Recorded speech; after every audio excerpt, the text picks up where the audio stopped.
시청자 여러분, 안녕하십니까. 8월 27일 화요일입니다. 마켓나우 2부 시작하겠습니다. 임종윤입니다. 안녕하십니까. 신민영입니다. 올해 여름 정말 더웠잖아요. 아직도 좀 더워요. 네, 역대급 무더위에 채소값이 많이 올랐다고 합니다. 그렇습니다. 네, 지난 달까지만 해도 한 포기에 5,000원이었던 배추가 이제 7,000원을 넘어서고 있다고 하는데요. 덥기도 많이 더웠는데 이제 밥상 물가까지 좀 부담을 그쵸. 주고 있는 2024년 8월이 지나가고 있습니다. 시장도 조금 답답한 흐름 이어가고 있습니다. 오늘 시장 또 지난 주말에 파월이 좀 깊은 소식을 전해줬는데도 불구하고 이번 주 들어서 이틀 연속 지지부진한 흐름 이어가고 있습니다.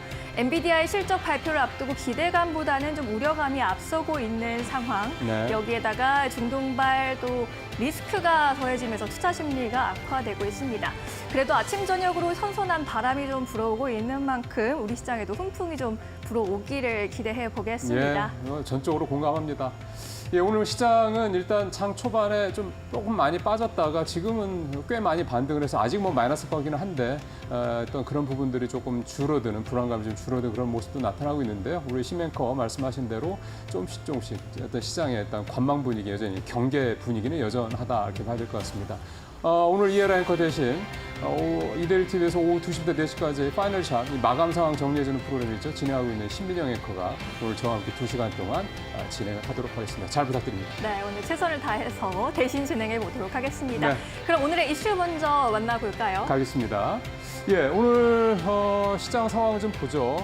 지금 일단 원래 제가 좀 전에 보고 올 때까지만 해도 원격 의료, 해리스 부통령, 냉각 시스템, 대왕고래 요 정도 섹터들이 강한 모습을 보였는데요. 지금 제가 준비하고 들어오니 불과 한 10여 분 사이에 이 보안 이 섹터가 갑자기 가장 크고 가장 아주 강한 어떤 그런 상승세를 보여주고 있습니다. 잠시 후에 관련 내용들을 한번 보면서 무슨 내용 때문에 오늘 이렇게 보안주들이 뜨고 있는지 살펴보도록 하겠고요. 해리스 부통령하고 지금 뭐 연관되는 거 딱히 오늘 없죠. 해리스 부통령 별도로 오늘 하나만 가고 있는 그런 모습이 나타나고 있고요. 오늘 어제 강했던 열폭주 오늘 좀 약하죠. 전고체도 좀 약하고 반도체도 아무래도 오늘 아침에 뉴욕 시장에서 엔비디아가 주가가 좀 떨어진 부분 영향을 좀 받고 있습니다. 엔비디아 반도체도 오늘 약세고 어제 사실은 장중에 가장 좋았던 섹터가 항공주였는데 오늘 항공주는 또 하루 만에 하락하는 모습을 좀 보이고 있습니다. 2차 전지, 제약바이오 좀 다 약하죠. 음식료도 약하고 방산, 그다음에 원전 이렇게 펀더멘털 좋고 상반기에 좋았던 섹터들 왔다 갔다 하는데 오늘은 좀 다 소폭 하락하는 그런 모습들 나타나고 있습니다. 조선주도 오늘 썩히 좋은 모습은 아니죠. 오늘 강한 모습 보이고 있는 거 앞서 말씀드린 보안, 해리스 부통령, 원격 의료, 냉각 시스템, 양자 기술 다시 오늘 조금 다시 좀 회복이 되는 그런 모습이네요. 게임주 어쨌든 지난주였죠. 독일 쾰른에서 열렸던 게임스컴이 전시회 이후에 게임주가 아직도 그 흐름이 좀 나아지는 모습이 나타나고 있습니다. 게임주도 어쨌든 상반기에 굉장히 부진했고 하반기에 반등이 기대되는 업종이라는 점에서 게임주도 좀 계속 보실 필요가 있겠네요. 중요한 건 역시 실적입니다.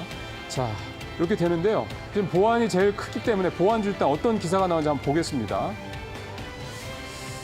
일본 라인이 기업 계정이 해킹됐다라는 기사가 나왔군요. 라인은 사실은 이제 뭐 잘 아신 것처럼 올 상반기 내내 그냥 굉장히 들끓었던 어떤 그런 기업이죠.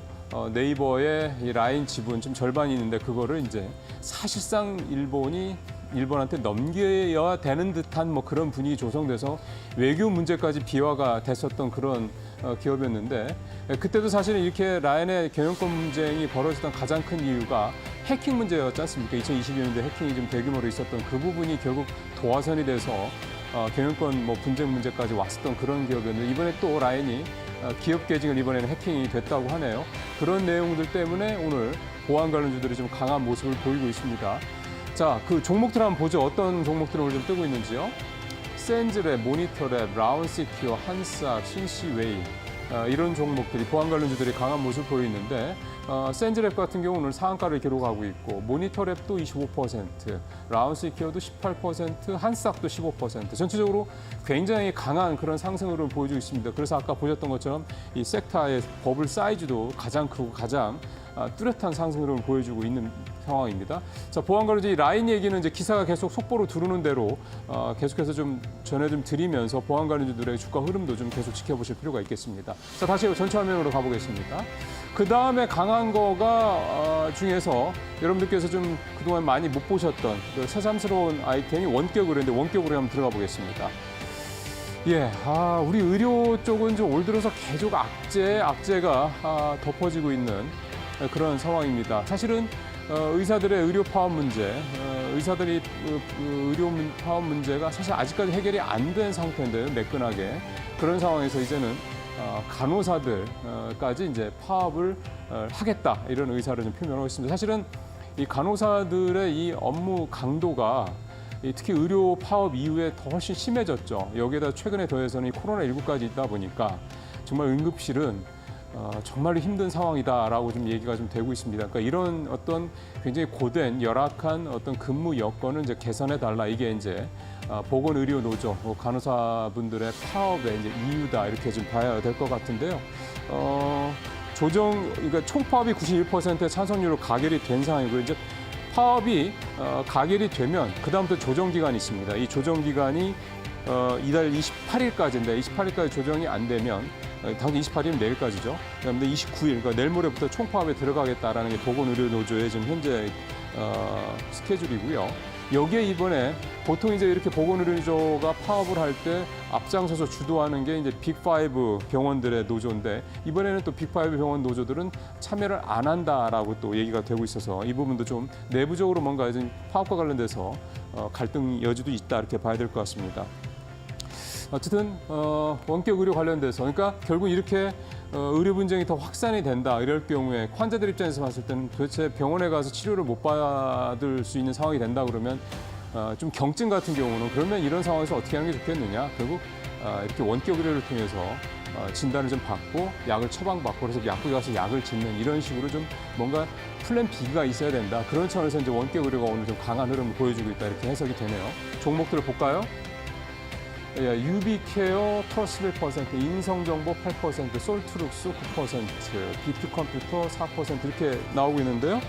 유비케어는 종합의료 솔루션을 가지고 있는 결국 이제 원격으로 관련된 회사가 되는 거죠. 그 다음에 인성정보도 IT 인프라 솔루션을 갖고 있는 회사고, 비트컴퓨터 오래간만에 들어보네요. 비트컴퓨터 의료정보와 헬스케어 솔루션 만드는 회사고, 인피니티 헬스케어 여기 나오진 않습니다. 이 회사도 오늘 주가가 좀 있는 좋은데 영상정보 솔루션 원격 의료가 결국 화상으로 해야 되니까 이런 회사들이 오늘 원격 의료 관련주에서 주가가 좀 탄력을 좀 받고 있는 그런 모습이 좀 나타나고 있습니다. 자, 다음 섹터로 가보도록 하겠습니다.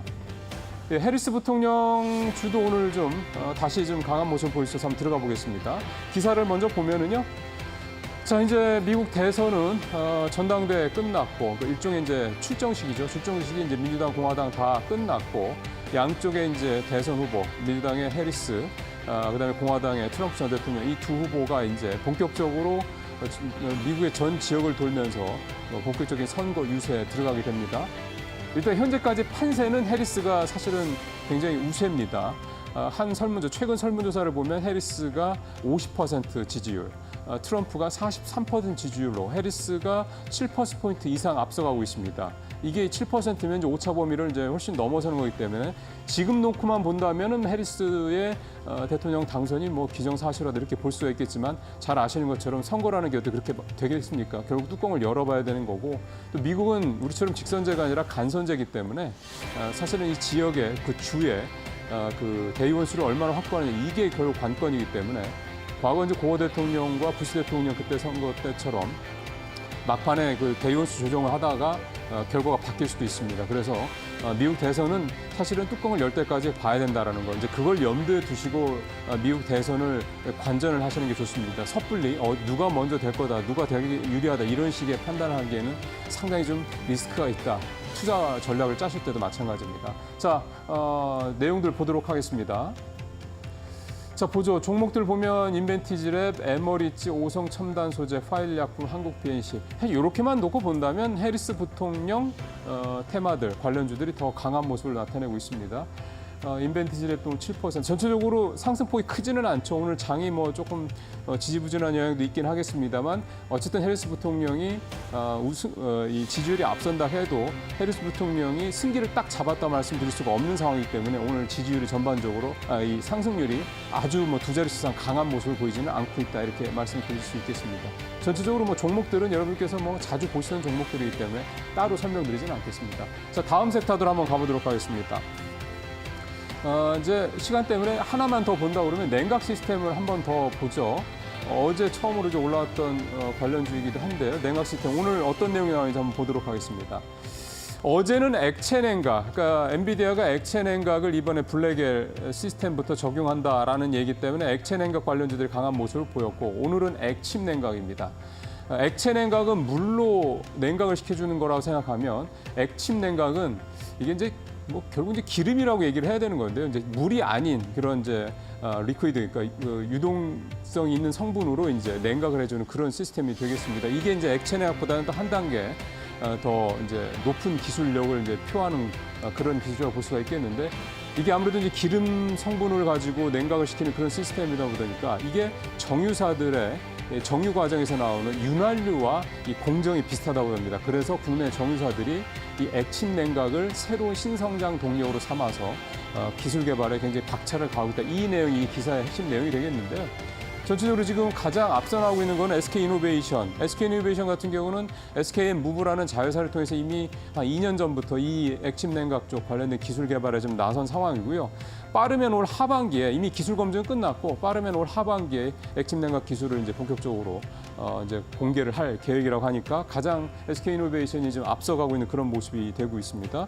이 밖에도 S-오일, 현대, 오일뱅크 등 정유 사사들이 다 액침 냉각 기술. 사실 이미 기본적인 기술에 대한 부분들이 있기 때문에 조금만 응용하면 되다 보니까 빠르게 액침 냉각 기술에 지금 어떤 그 상품을 내놓을 수 있는 그런 수준까지는 되고 있다. 이렇게 봐야겠습니다. 결국은 실체가 있는 기술이다 이렇게 보실 수가 있는 겁니다. 종목 보겠습니다. 냉각 시스템 만드는 회사는 삼성공조 7%, 인성정보 앞에서 얘기했지만 IT 솔루션 업체인데 여기서도 나오네요. 7%. 나노팀이라는 회사는 전기차 배터리 열 처리하는 회사인데 6%대. GSK는 이 냉각 관련된 얘기 나올 때마다 계속해서 테마에 들어가는 그런 기업인데 반도체 장비 회사 중에서도 이 반도체 칠러를 만드는 그런 회사입니다. 역시 이제 냉각 관련된 시스템이기 때문에 뜨는 것 같고요. 가장 앞서 있다고 말씀드린 SK이노베이션은 1%가 조금 넘는 상승률을 보이고 있습니다. 네, 오늘 이슈 브리핑 이 정도 마무리를 하도록 하고요. 자, 전체 화면 잠깐 보고 끝내도록 할까요? 그렇네요. 보안, 해리스 부통령, 원격 의료, 냉각 시스템의 양자 게임. 아까 말씀드린 것처럼 별 차이 없고요. 대왕고래하고 게임은 조금 색깔이 좀 옅어지고 있죠. 그다음에 은행하고 열폭주 쪽이 오늘 낙폭이 조금 더 커지는 모습이 지금 현재 나타나고 있습니다. 계속해서 이대리온 파트너와 함께 종목 얘기 좀 더 자세히 들어보도록 하겠습니다.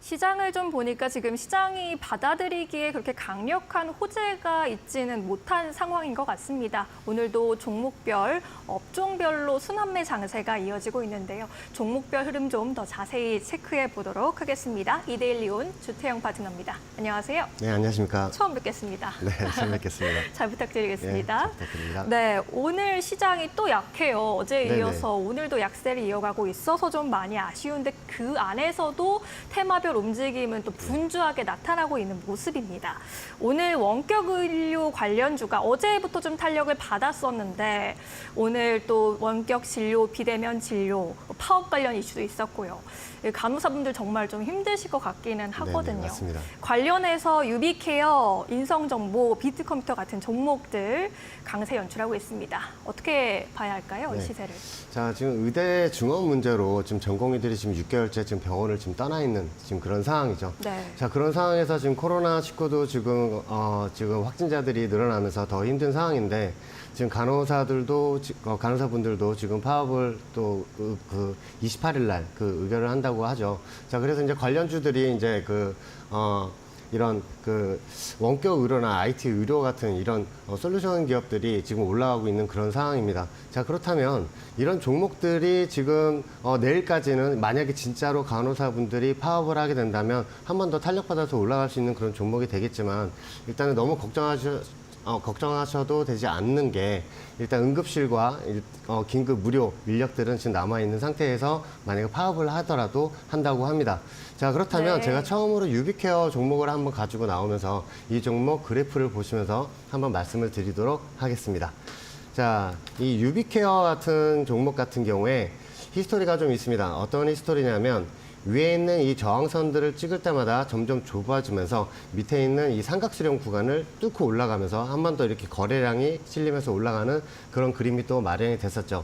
자, 이 유비케어 같은 경우에 밑에 있는 이 지지선들 라인들을 계속 지지를 했어요. 어떤 지지선을 지지를 했냐면 여기에서는 이 동그라미 친 부분에서는 저항으로 작용을 하다가 밑에서는 그 추세 라인을 지지선 삼아서 올라온 그런 모습입니다.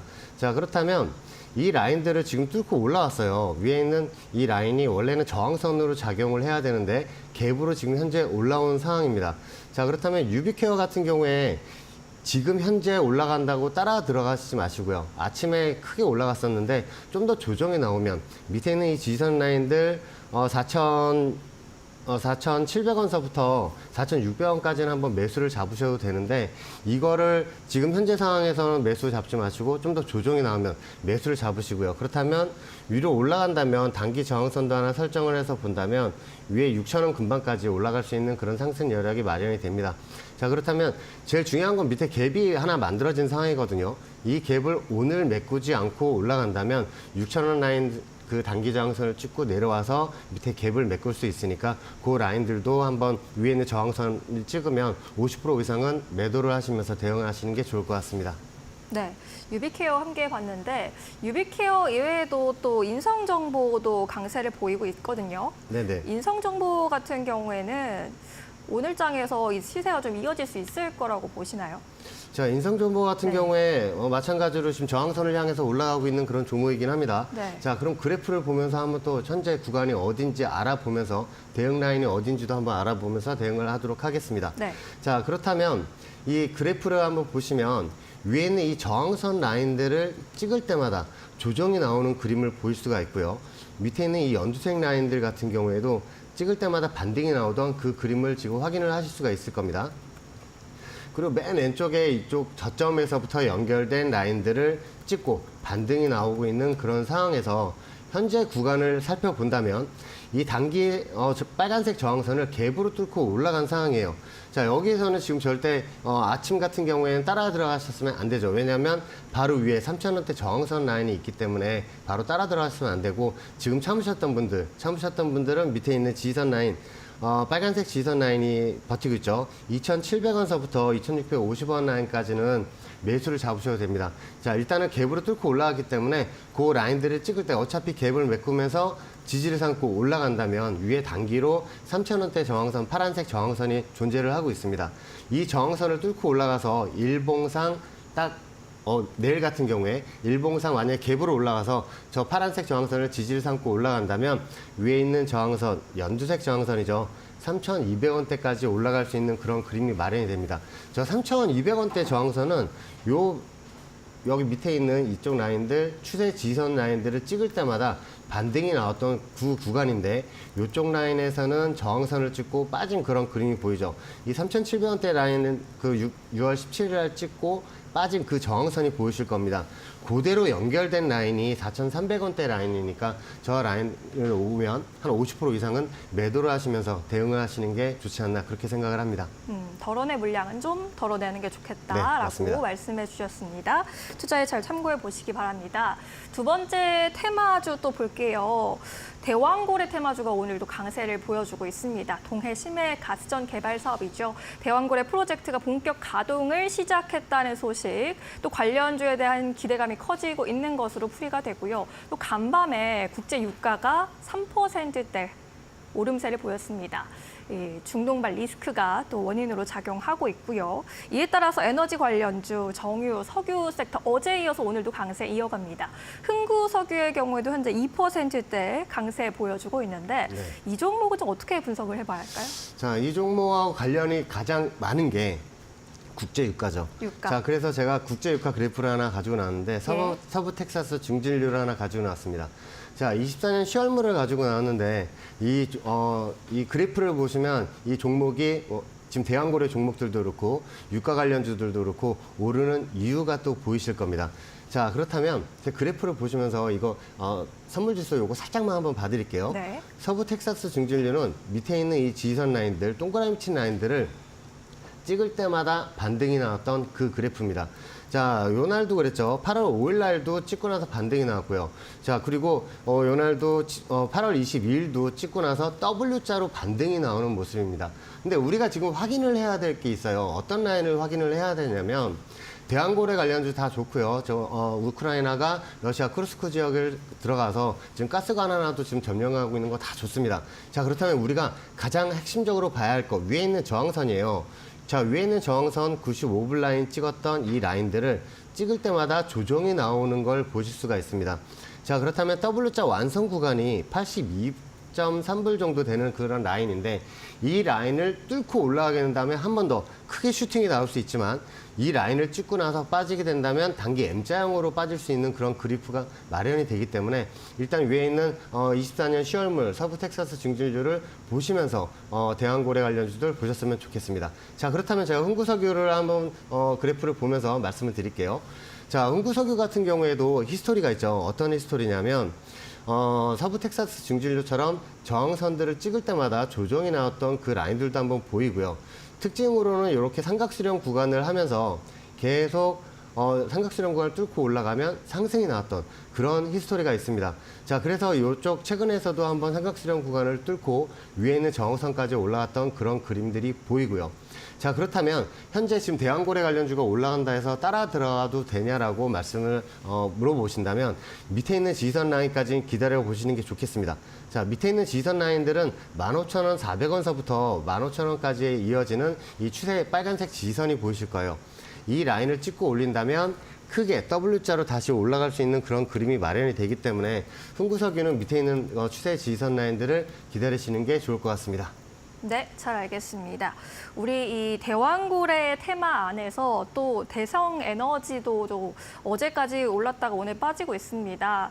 환율 하락, 또 워낙 강세 기조로도 좀 엮이고 또 영향을 받는 종목이기도 한데 오늘 환율 하락 때문인지 오늘 빠진 이유는 뭔가요? 대성에너지는? 자, 대성에너지 제가 마켓나우 유브에서도 나와서 저번에도 한번 말씀을 드렸거든요.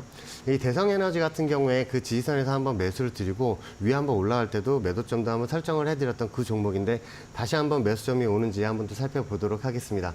자, 대성에너지 같은 경우에 제가 마켓나우 유브에서도 나와서 말씀을 드렸지만 삼각수렴 구간을 돌파하고 나서 위에 있는 정상까지 올라가는 경우가 아주 많았죠. 자, 그래프를 보면서 제가 한번 또 말씀을 드릴게요.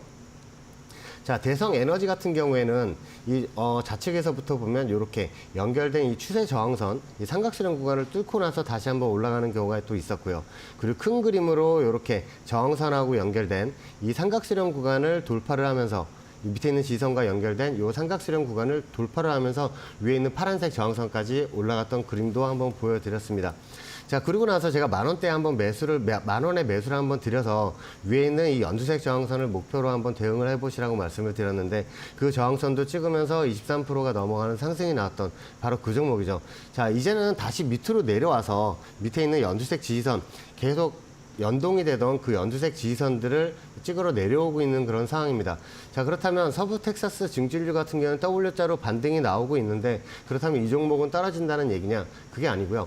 서부 텍사스 증질류가 지금 현재 저항선이 바로 위에 설정이 되어 있기 때문에 그 라인들을 찍고 빠진다면 밑에 있는 저항선 9,000원에서부터 8,800원까지 있는 저 연두색 지지선 라인들을 한번 찍고 나서 다시 올릴 가능성이 있기 때문에 대성에너지도 지금 추가로 지금 매수를 하시기보다는 밑에 있는 지지선을 매수하시는 게 더 좋죠. 왜냐하면 현재 구간 같은 경우에 이 빨간색 단기 저항선을 찍고 조정이 나오고 있는 그런 형국이기 때문에 네. 밑에 지지선에서 매수를 잡으신다면 한 번 더 위에 있는 연두색 저항선 12,000원대까지 올라갈 수 있는 그런 그림이 된다고 판단을 돼서 또 한 번 가지고 나왔습니다. 네, 알겠습니다. 이게 대왕고래 관련주들 정리해봤습니다.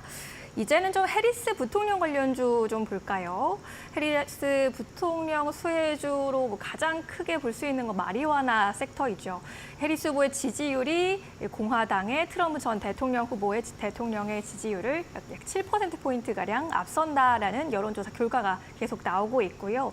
지금까지 선거 자금을 또 5억 4천만 달러를 모집했다라는 그런 뉴스도 나오고 있습니다. 여러모로 이 해리스 수혜주가 트럼프 전 대통령 수혜주보다는 부각되는 그런 장세가 이어지고 있는데 에머리지, 오성 첨단 소재, 화일 약품 같은 종목들 줄줄이 빨간불 켜고 있습니다. 에머리지부터 좀 볼까요? 네. 네. 자, 에머리츠 같은 경우에 전형적인 해리스 부통령의 그 관련주라고 볼 수 있죠. 네. 자, 해리스 부통령 관련주, 뭐 대마초 그 합법화 발언에 또 올라가고 있는 그런 종목들도 있고 낙태권 때문에 그 관련 그런 종목들도 올라가고 있는 그런 종목이죠. 자, 에머리츠도 제가 저번에 한번 나와서 말씀을 드렸을 때 이 미국에서 제조와 판매 유통까지 다 하는 라이센스를 갖고 있는 종목이 이 에머리츠라고 말씀을 드리면서 진정한 해리스 부통령의 관련주라고 제가 말씀을 한번 드렸던 기억도 나고요. 제가 매수를 드리고 나서 그 다음날 30%가 넘어가는 또 상승이 나왔던 그 종목입니다. 자, 그 종목이 다시 꼬리를 달고 내려와서 되게 아쉬워했었던 분들도 계시죠. 왜냐하면 그때 못 잡아서 위에 있는 저항선까지 또 매도를 못 하셔서 그리고 매도 못 하신 분들, 매수를 잡았는데 매도 못 하셨던 분들은 오늘 같은 경우에 올라갔을 때 한번 또 매도점을 한번 생각을 해보셨을 것 같습니다. 자, 에머리츠 같은 경우에 밑에 있는 지지선 라인들을 찍고 다시 한번 내려왔을 때, 이날이죠. 제가 8월 20일 날, 화요일 날 1870원서부터 30원까지 매수를 잡아보시라고 말씀을 드렸는데 공략주로 가지고 나왔죠. 자, 그 다음날 30%가 넘어가는 상승이 나왔다가 꼬리를 달고 내렸어요. 회사원분들 같은 경우에 대응을 못 하셨던 분들도 많으실 거라고 생각을 하는데 그 다음날도 그렇고 다시 매수가로 와서 좀 아쉬웠던 분들 오늘 같은 경우에 올라가는 상황에서는 한번 그 매도를 하셨지 않나 그렇게 생각을 하고요. 다시 한번 내려온다면 1,700원, 1,750원서부터는 한번 매수를 잡아도 되지 않으실까 그렇게 생각합니다. 자, 현재 상황은 M자를 만들고 나서 내려왔다가 다시 한번 M자를 뚫는 옆으로 기는 그림이 생기거든요. 이게 뭐냐면 또 한번 삼각수렴 구간을 또 한번 만들겠다는 얘기고요. 지금 11월에 대선이 걸려있기 때문에 한 번 더 이 해리스 부통령 대선 관련주들은 아직 죽지 않았다. 이제 시작이다라고 말씀을 드리고 싶습니다. 네, 알겠습니다. 에머리지, 마리화나 관련주로 살펴봤고 또 이제 해리스 테마 중에 하나가 낙태 관련주입니다. 낙태 관련주들 역시나 오늘 장에서 주목을 받고 있고요. 현대약품의 주가도 급등하고 있습니다. 현대약품도 현재 강세를 이어가고 있는데 이 종목도 함께 좀 분석해 주시죠. 네. 현대약품 같은 경우에는 낙태권에 관련된 그런 종목이죠. 일단은 뭐 그런 약을 만드는 회사는 아니고 수입을 해서 지금 식약청에 허가를 받아놓은, 허가를 신청해놓은. 아직 판매하는 건 아닌가요? 맞습니다. 신청해놓은 상태인데 네. 이렇게 정치 관련주들은 우리가 생각하는 거와 다르게 사돈의 팔촌의 뭐 누가 아는 관계다. 이렇게 접근을 하셔도 됩니다. 왜냐하면 정치 관련주는 우리가 상식적으로 접근을 하시면 안 되고요. 이해가 안 되는 부분 맞죠? 네, 맞습니다. 네. 자, 그래서 이 현대약품 같은 경우에도 일단은 그 수입을 해서 판매를 하게 된다면 진정한 또 해리스 부통령 관련주가 되지 않을까 그렇게 네. 생각을 하고요. 향후 앞을 내다보고 또 이제 그 투자자분들이 이렇게 또 대응을 하시는 게 아닌가 싶습니다. 네. 자, 그래프를 보면서 한번 또 말씀을 드릴게요. 자, 현대약품 같은 경우에도 히스토리가 이쪽에서 저항선들을 찍을 때마다 계속 조정이 나오던 삼각수렴 구간이었습니다. 이 삼각수렴 구간을 뚫고 나서 이렇게 뚫고 슈팅이 나올 때 이렇게 거래량도 실리는 모습을 또 발견을 할 수가 있죠. 자, 위에 있는 6,620원 저항선을 찍고 다시 내려오고 있는 상황인데 지금 현재 구간에서는 매수를 하셔도 됩니다. 왜냐하면 네. 이 구간에서 8월 5일 날 저점이 나오고 올라온 상태에서 다시 내려왔다가 여기에서 올라가게 될 경우에 N자형 상승으로 또 올라갈 수 있는 그런 또 그림이 마련이 되니까 여러분들 같은 경우에 4,500원서부터는 충분히 매수를 보셔도 되거든요. 4,550원서부터는 매수를 한번 보셔서 밑에 있는 지선 라인이 4,400원 정도 되는 라인이니까 이 구간에서 매수를 잡으셔서 위에 있는 저항선이 올라간다면 단기 저항이 5,580원 그리고 위에 있는 저항선이 6,000원 정도 되는 라인이니까 저 라인들을 보시면서 매도점 삼으시고 대응을 하시면 되겠습니다. 네, 매도 라인 잡아드렸습니다. 잘 대응해 보시기 바라겠습니다. 이렇게 오늘 세 가지 테마 살펴봤습니다. 먼저 원격 의료 쪽, 아무래도 의사들의 파업이 이어지는 가운데 간호사들까지 파업을 예고하면서 오늘장에서 주목받고 있고요. 유비케어와 인성정보 짚어드렸습니다. 대왕고래 관련주 석유의 움직임과도 함께 움직이면서 WTI가 간밤에 3.46% 급등한 77달러 42센트의 거래를 마쳤습니다. 에너지 관련주, 유가 관련주에는 오늘도 계속 관심 가져가 보시면 좋을 것 같습니다. 마지막으로 해리스 부통령 테마가 또 불이 붙었습니다. 마리아나 관련주와 낙태 관련주로 크게 분류가 되는데 이 종목들 안에서 또 오늘 공략해 볼 수 있는 종목들도 힌트를 드렸으니까요. 종목 압축하시는 데 좀 도움이 되셨길 바라겠습니다. 그럼 이제 오늘 마지막으로 들고 오신 공략주 네. 좀 여쭤보고 싶네요. 자, 오늘 공략주는 전선주를 또 가지고 나왔습니다. 네. 자, 이게 대한전선을 가지고 나왔는데요. 이 대한전선 같은 경우에는 초고압 케이블과 통신 케이블을 생산하고 판매하는 또 그런 회사죠. 자, 매출도 괜찮습니다. 자, 매출액이 2분기 8,643억 그리고 영업이익이 374억을 거둬들인 이 종목인데요. 자, 우리가 전선주를 확인을 할 때 단순히 올라갈 거야.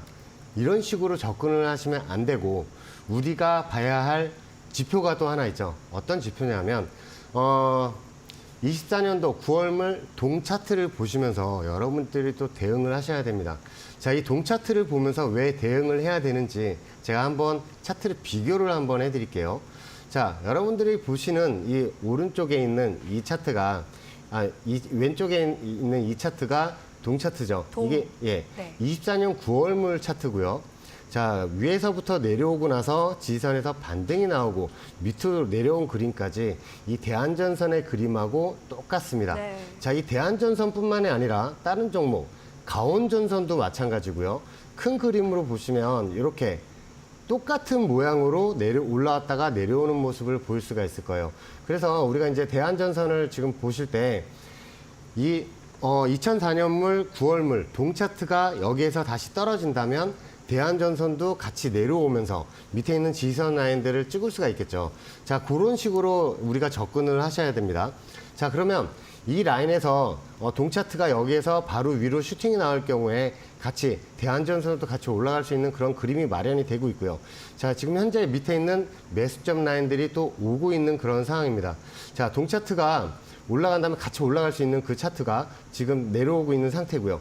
위에 있는 저항선 라인 같은 경우에는 13,000원을 돌파하면 18,000원까지 올라갈 수 있는 현재 그 추세 저항선이 위에 올라가 있는 상황이고, 자, 매수점 같은 경우에는 12,100원서부터 한번 매수를 보시고요. 네. 11,700원까지 매수를 보셔서 손절 8% 걸고 대응을 하신다면 가장 좋은 그림이 아닌가 그렇게 생각을 합니다. 왜냐하면 현재 그림 내려와서 지선을 찍고 올라간다면 W자 반등으로 올라갈 수 있는 그런 그림이 마련이 되고 역회된 숄더, W자 역회된 숄더를 만들면서 올라갈 수 있는 그런 그림이 마련이 되기 때문에 제가 대한전선을 하나 가지고 나왔고요. 이 전선주를 매매를 하실 때는 꼭 2024년 9월물 동차트를 보시면서 같이 대응을 하시면 더 도움이 되지 않을까 그렇게 생각을 합니다. 네, 대한전선을 그러면 이 전선주 안에서 그럼 가장 좀 최선호주격으로 보고 계시는 걸까요? 네, 대장으로 보고 있습니다. 전선주가 좀 갈 때 다른 종목도 좀 같이 갈 수 있는 경우가 있잖아요. 네네네. 대한전선과 함께 좀 더 같이 볼 수 있는 종목은 더 있을까요? 전선이 올라갈 때 네. 같이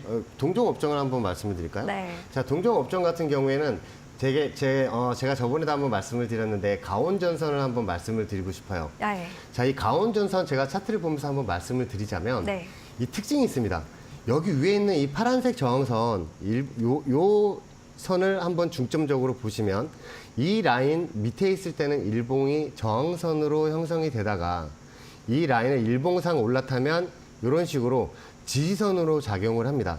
자, 그러면 현재 구간 같은 경우에는 이 지지선을 계속 타고 있거든요.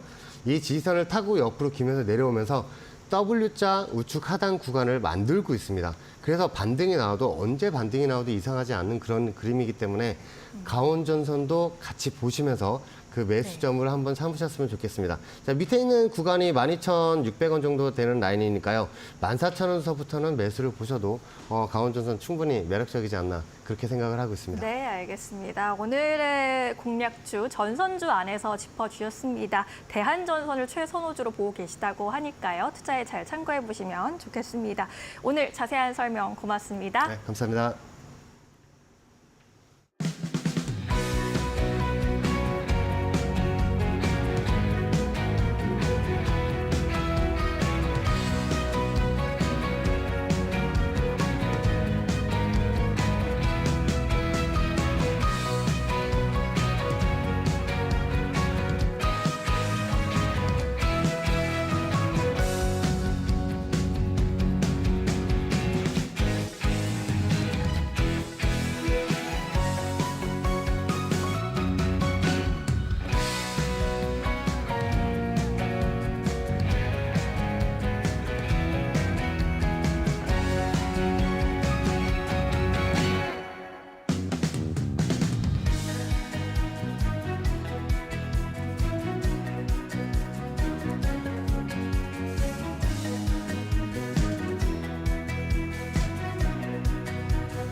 예, 이들리 편집 기자들과 함께 시장 이슈를 좀 더 깊게 살펴보는 시간입니다. 매주 화요일 날에는 마케팅 센터 권수현 센터장 모시고 있습니다. 자, 어서 오십시오, 센터장님. 네, 안녕하세요. 오늘 주제가 STO예요. 네. 사실은 낯이 좀 그 선, 그러니까 사실 생경한 그런 용어이고 네. 그래서 이 부분에 대한 설명부터 하고 지금 보니까 법제화 얘기가 나와서 도대체 네. 어떻게 된 건지 이게 왜 문제인지 네.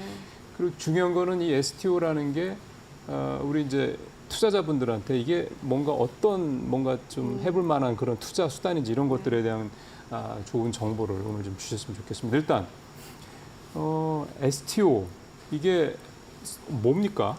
일단 작년 2월에 금융위원회가 이제 정의를 내렸는데 사실 이게 뭐 증권형 토큰 증권 뭐 여러 가지 이름으로 좀 불리긴 했었어요. 용어가 왜냐하면 많죠. 해외에서 먼저 이 상품이 나왔고 이미 그 해외에서는 좀 시장이 발달해 있는 상황이기 때문에 우리나라에서도 이제 관심을 좀 많이 갖고 있었거든요. 네. 근데 금융위원회가 내린 정의는 분산 원장 기술을 활용해서 자본시장법상 증권을 디지털화한 것.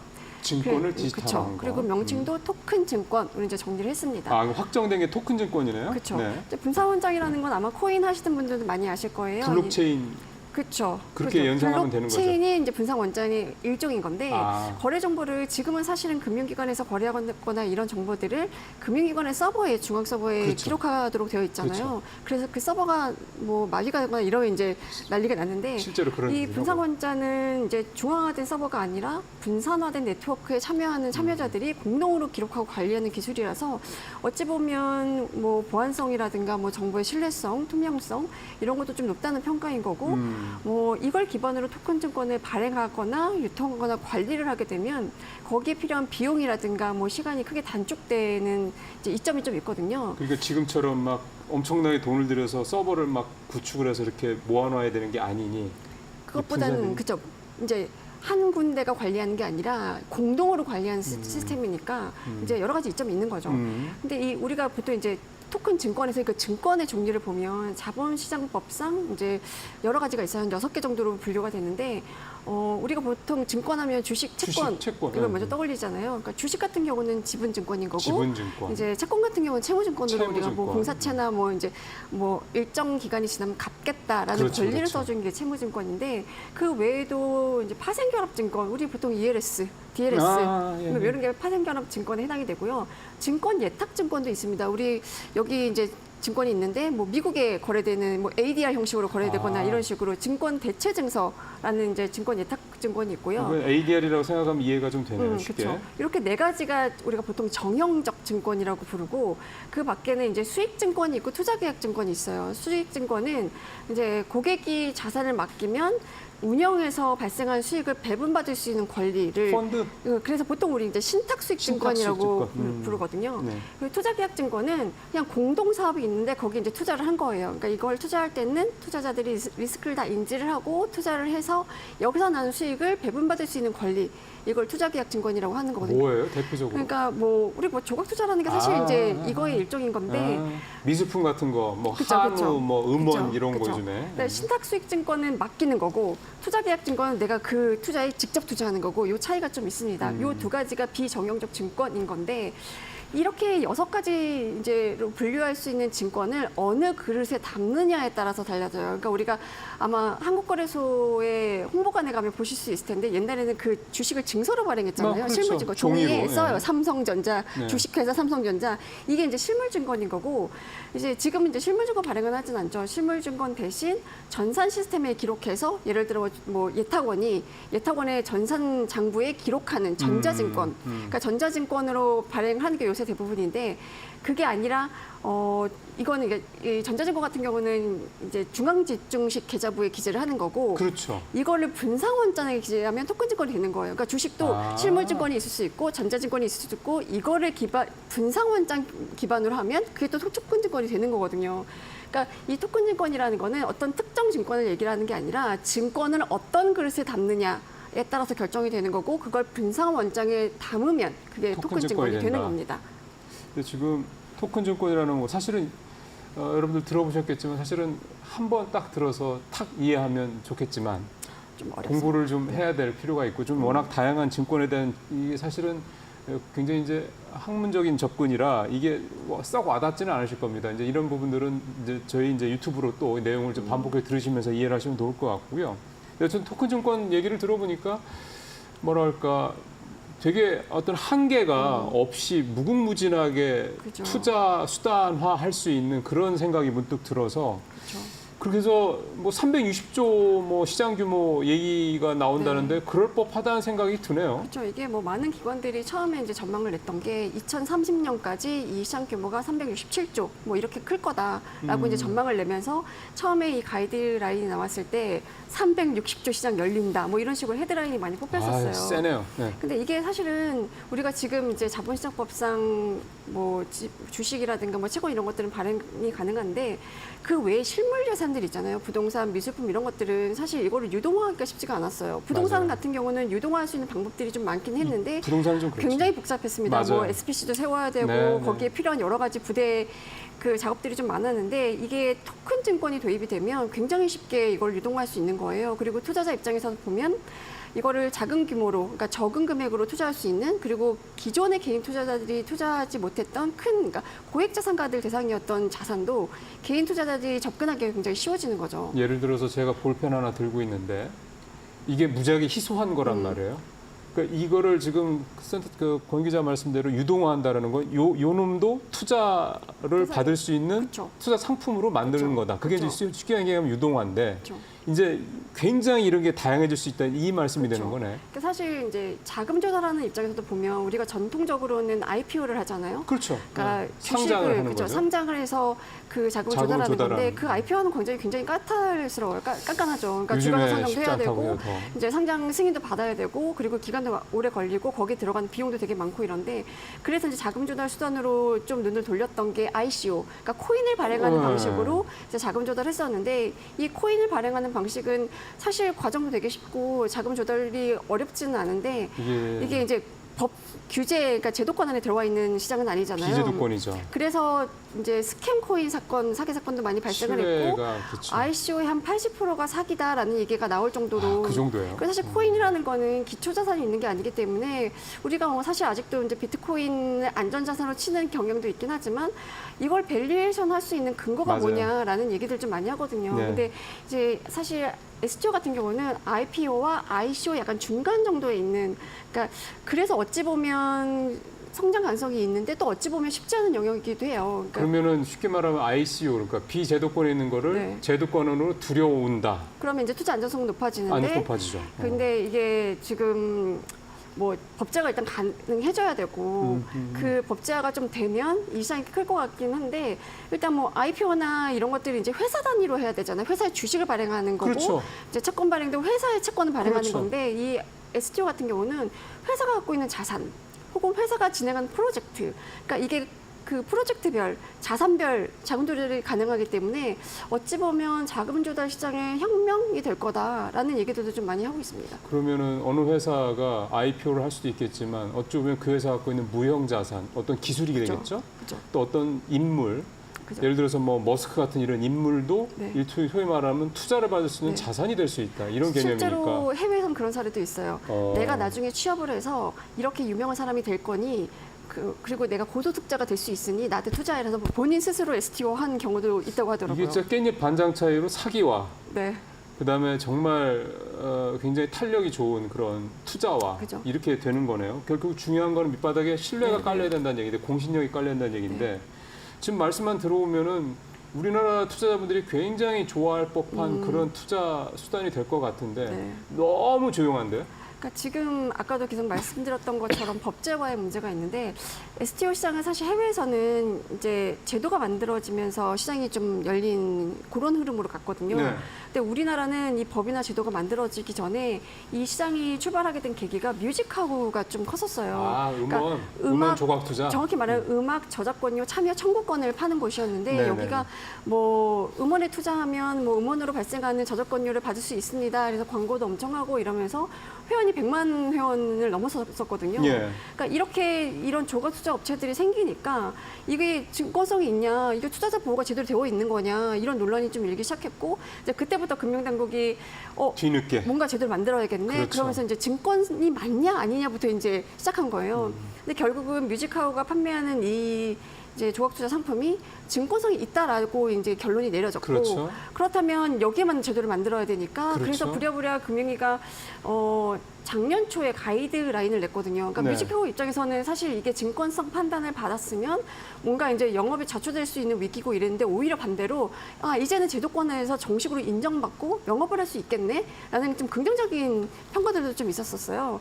그리고 나서 이제 금융위가 가이드라인을 제시를 하니까 이게 어찌 보면 STO에 대해서 금융당국이 제도로 인정을 하고 요 마련할 테니 요 안에 들어와서 놀아라고 하니까 사업자들은 STO 시장 열리네. 그래서 작년에 우리 STO 시장 본격 개화 기사들이 나왔던 시기가 이 가이드라인을 내면서 이제 나오기 시작했던 거거든요. 그러니까 안으로 이제 들어가자. 그렇죠, 그렇죠.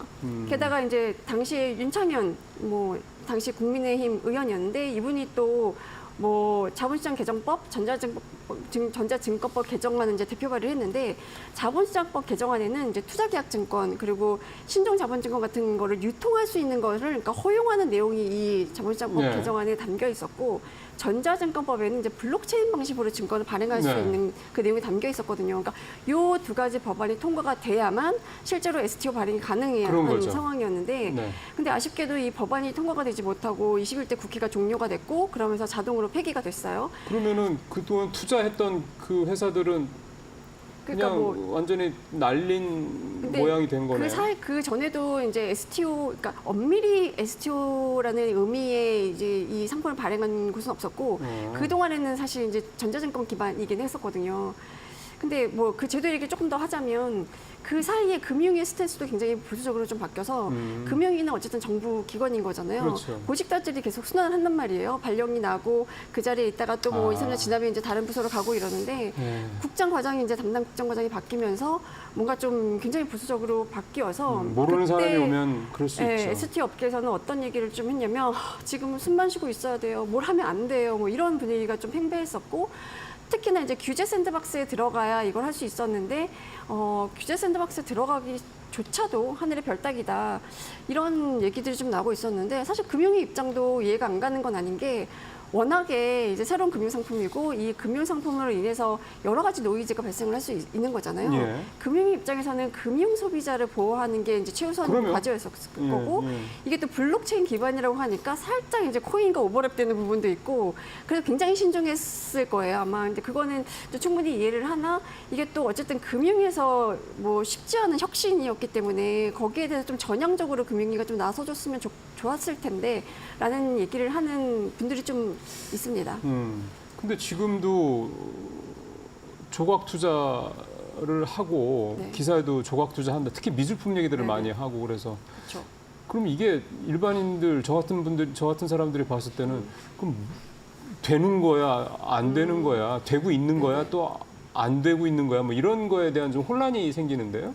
조각 투자 업체가 지금 이제 상품을 내놓고 있는 게 두 가지 종류예요. 그러니까 하나는 자본시장법상 투자계약 증권. 아. 이거는 어떻게 내놓을 수 있냐면 증권 신고서를 이제 만들어서 이제 제출합니다. 그러면 증권 신고서를 검토해서 거기에 투자자 보호 장치가 다 되어 있는지 그리고 이게 실제로 출시 가능한 상품인지를 꼼꼼하게 봐요. 그래서 그게 승인이 되면 그 상품을 출시를 할 수가 있고 예를 들어서 아까 미술품 얘기를 주로 했으니까 내가 미술품은 막 대부분 지금 투자계약증권 형태로 나오고 있습니다. 그런 식으로. 네. 그리고 신탁수익증권으로 내놓으려면 그러면 금융의 혁신금융 서비스에 지정이 돼야 돼요. 소위 우리가 말하는 규제 샌드박스인 건데 이건 이제 신탁을 맡겨가지고 운용을 하는 그러니까 거기 운영을 때문에 하는 거니까. 근데 지금 규제 샌드박스에 들어가 있는 업체가 보면 이제 부동산 하는 곳 세 곳이 있고 그러니까 카사코리아하고 리셀트블록하고 펌블 이렇게 세 군데가 있고 음원 하는 뮤직하고 있고 대출대권하는 에이판다 파트너스 있고 네. 항공기 엔진하는 갤럭시와 머니터리 컨소시엄 이렇게 해서 6곳밖에 안 돼요.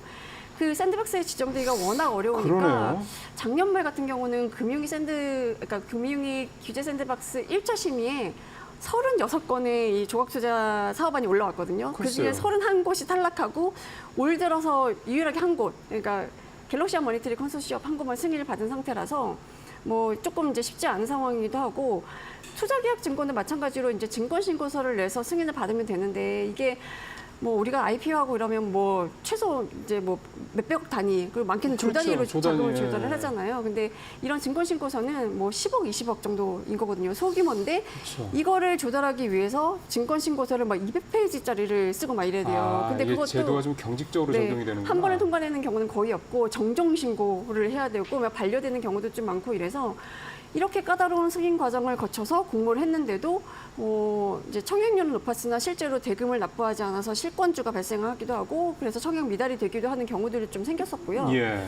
투자계약증권은 기본적으로 2차 유통이 안 돼요. 그러니까 이거를 사면 만기까지 가져가야 되는. 내가 이제, 누구한테 그쵸? 중간에 대파할 수 없는 네, 거예요? 돈이 묶이는 아. 거죠. 반면 이제 혁신금융 서비스로 지정을 받아서 신탁수익증권을 발행을 하게 되면 2차 유통은 가능한데 그렇게 되면 이제 증권신고서도 한 20페이지 정도면 되거든요. 근데 이거는 일단 금융위 샌드박스를 지정을 그게 받아야 되니까 지정을 받아야 되는 게 이게 쉽지가 걸림돌이고. 않고 네. 이렇게 지정을 받는다고 해도 이게 시한부인 게 규제 샌드박스라는 기간이 있는 거거든요. 그쵸. 그래서 지금 카사코리아 같은 경우가 4년이 지나서 지금 6개월마다 이제 계속 이제 심사를 해서 받아야 되는 상황이고 하니까 어찌됐든 STO 관련된 법제화가 빨리 이루어져야 뭔가 이제 할 수 있겠다라는 얘기들을 많이 하고 있는 상황입니다. 그러니까 STO라는 게 이게 투자에 굉장히 다양한 투자 어떤 수단, 상품을 만들 수 있다. 물론 이제 그게 장점은 그런 거고 단점은 그만큼 뭐 이를테면 아까 말씀하셨던 뭐 사기니 뭐니 그 투자 손실이 일어날 수 있는 리스크도 분명히 같이 커지는 거니까 그것 때문에 정부가 사실 이렇게 되게 까다롭게 규제를 하는 걸 수도 있어요. 근데 이게 원래 우리나라에서 먼저 시작한 게 아니고 해외에서 먼저 시작을 한 거니까 해외에서는 이게 우리보다는 잘 된다는 거 아니에요? 법제화도 돼 있던 거고. 그렇죠. 그럼 해외에서 잘 되고 있는 이유를 좀 요약을 한다면 공 기자 보시기에는 뭐가 우리랑 다른 것 같으세요?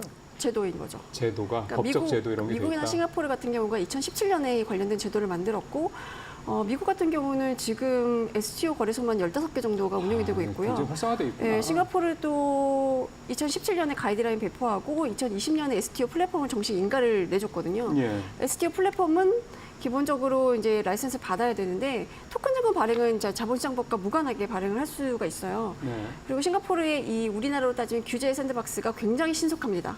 신속하고 기준이 단순해서 규제 샌드박스에 들어가기가 엄청 쉬운 편이라고 하고 있고요.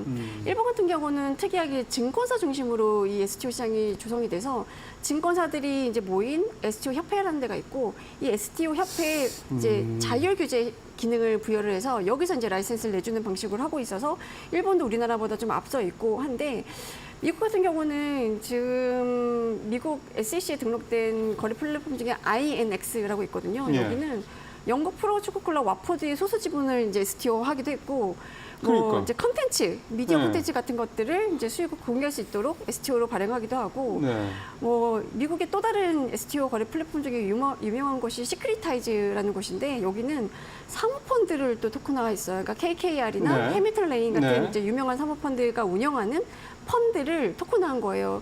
이 사모펀드는 사실 뭐 최소 가입 금액이 있고 고액 자산가들의 전유물이었던 건데 이거를 근데 굉장히 수익률이 높았었죠. 이거를 개인 투자자들도 STO를 할수 통해서 있게. 사모펀드에 이제 투자를 할 수 있게 되는 상황이 된 거죠. 이 보니까 사실은 투자자분들 입장에서 봤을 때는 뭐 맨날 주식, 현물, 뭐 끼케야 선물 뭐 이 정도인데 가면 갈수록 투자 상품은 다양해지는 게 일반적인 추세고 이미 다른 나라에서는 그런 거를 어떤 제도적인 규제를 좀 완화하고 이렇게 해서 좀 소위 말하는 진흥시키는 것도 있는데 우리는 뭐랄까요 이게 비트코인 초창기 때 그때 한번 돼서 그런가 그다음에 루나 사태니 뭐 이런 것 때문에 워낙에 돼서 그런지 굉장히 좀 조심스럽게 접근한다는 생각이 드는데 STO 산업 발전을 위해서 필요한 게 뭔지를 일단은 좀 알아봤으면 좋겠고 일단 그거부터 좀 해보죠. 결국 이렇습니다. 그러면 아무래도 우리나라에서 좋은 아이디어 갖고 있는 사람도 제도 마련이 안 되니까 밖으로 나갈 수밖에 없을 거고 결국 인력 유출, 인재 유출, 네네. 좋은 아이템 유출인데 그럼 우리가 STO 산업 발전을 위해서는 법제화만 좀 되면 되는 거예요? 그렇죠. 이제 법제화가 가장 필요한 조건인데 지금 법제화가 22대 국회 들어서 지금 3개월 됐잖아요. 근데 뭐 다들 아시다시피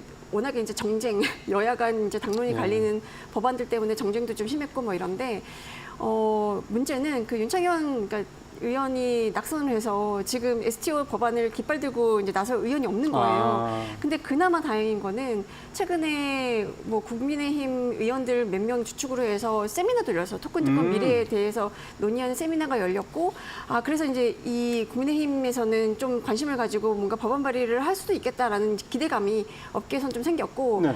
금융위에서도 지금 최근에 위원장이 바뀌었잖아요. 김병환 위원장이 인사청문회 때 그런 발언을 했었어요. 아주 짧긴 한데 토큰 증권은 어차피 입법화하기로 했던 거고 그 방향으로 가는 게 맞으니까 입법안을 마련해서 준비하도록 하겠다라는 그 한마디에 업계에서는 약간 이제 희망의 빛이 좀 보이네 이런 분위기긴 하거든요. 민주당이 움직여야 될 텐데. 근데 이게 사실 여야가 당론이 갈리는 사안은 아니에요. 사실 그렇죠. STO 시장을 이제 네. 조성해야 된다는 데에서 뭐 야당이 반대하거나 뭐 이런 건 아니라서 의원들이나 혹은 이제 정부 입법으로 해서 법안이 마련이 되면 좀 네. 법안 통과는 되지 않겠냐라는 기대감이 업계선 좀 있는데 이걸 누가 이제 깃발을 들고 법안을 이제 발의를 할 것이냐라는 데 굉장히 주목하고 있습니다. 이제 그런 거를 해야 되는 게 미디어 역할이죠. 우리 그렇죠. 같은 이제 언론사에서 공기자 같은 기자들이 이제 자꾸 어젠다를 세상에 던져서 세상에 좋은 투자 여를 만들어준다 이런 걸로 가야 된다라는 거니까요.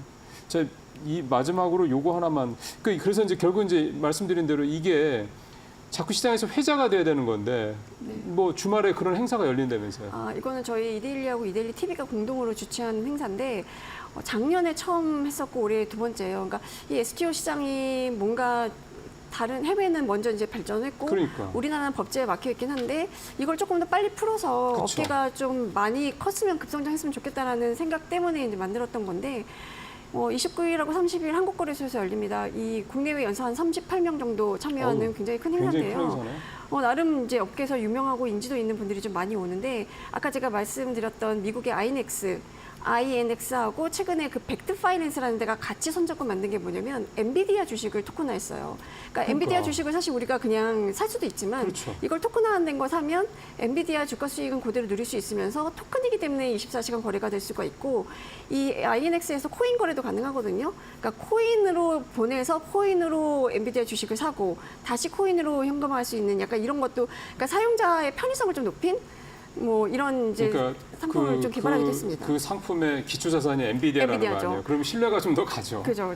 그런 그 작업을 했던 두 업체가 와서 상장 주식 토큰화를 주제로 강의하고 토론도 하고요. 네. 싱가포르 투자청에서 STO 정책 관련해서 이제 이 좀 지켜보고 일종의 실제로 성공 사례. 예, 기여를 했었던 클레멘스 킁이라는 그러니까 부국장까지 했던 분인데 이분은 지금 STO 업계에 나와서 실제로 부동산 STO 업체에서 일을 하고 있는데 이분이 와서 이제 싱가포르의 경험도 공유를 할 예정이고 이제 샘슨 모우라고 이분은 코인업계 전설로 좀 불리더라고요. 최근에 비트코인 100만 달러 간다 뭐 이래서 굉장히 주목받기도 하고 이랬었는데 네. 이분이 그 젠3라는 블록체인 기술 회사도 운영을 하고 있지만 픽셀매틱이라는 게임 회사도 설립을 했는데 여기가 게임을 개발을 하는 과정에서 STO로 자금 조달을 했어요. 그래서 그 경험을 와서 이제 공유를 해줄 예정이고 뭐 그 외에도 뭐 그 중남미 국가 중에 엘살바도르가 거기가 비트코인 그걸 네, 맞습니다. 공인했잖아요. 비트코인을 법정화폐로 채택한 예. 나라인데 그래서 굉장히 이 블록체인이라든가 이 코인에 앞서가 있는 나라거든요. 그 엘살바도르의 이노호증권이라는 곳의 대표가 와서 이제 중남미가 이런 실물 연계 자산을 개발을 어떻게 했는지 그거를 가지고 이제 강연을 할 거고 네. 뭐 여러 분들이 많이 오는데 오셔서 최근에 이제 글로벌 ST 업계 흐름도 좀 보시고 이분들하고 만나서 뭐 비즈니스 기회를 좀 창출할 수 있을 것 그렇죠. 같기도 하고 네. 많은 관심을 좀 가지셔도 괜찮을 것 같습니다. 지금 공 기자 말씀대로라면 법 제도화, 그러니까 제도적인 기반만 마련되면 상당히 우리도 좀 많이 가 있고 우리 또 굉장히 아이디어가 많은 그런 곳들이 많기 때문에 빠른 시간 내에 좀 자리를 잡아서 우리 투자자분들한테 굉장히 좋은 자산을 불릴 수 있는 수단이 될 수 있다는 점에서 주말에 한번 와서 증권거래소에서 한다니까요. 한번 들어보시면 되게 여러 가지로 투자에 대한 지평을 좀 넓힐 수 있는 좋은 기회가 되지 않을까 생각이 좀 듭니다. 자, 공 기자님 말씀 잘 들었습니다. 네, 감사합니다.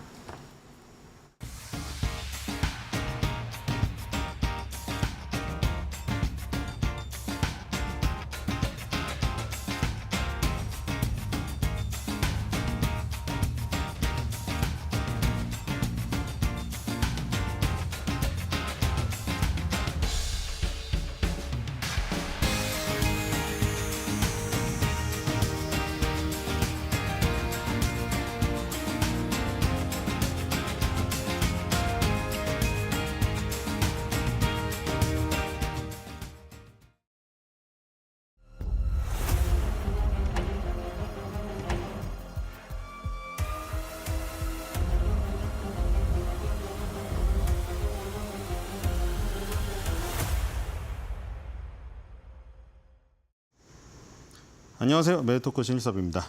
오늘의 주제는 텔레그램 창업자 드로프 체포, 딥페이크 범죄 유통의 본산인가, 피트, 조사하면 다 나와입니다. 자, 이것도 지금 굉장히 논란이 되고 있는데, 그러니까 저희 때는 저는 그 야만의 시대에 살았어요.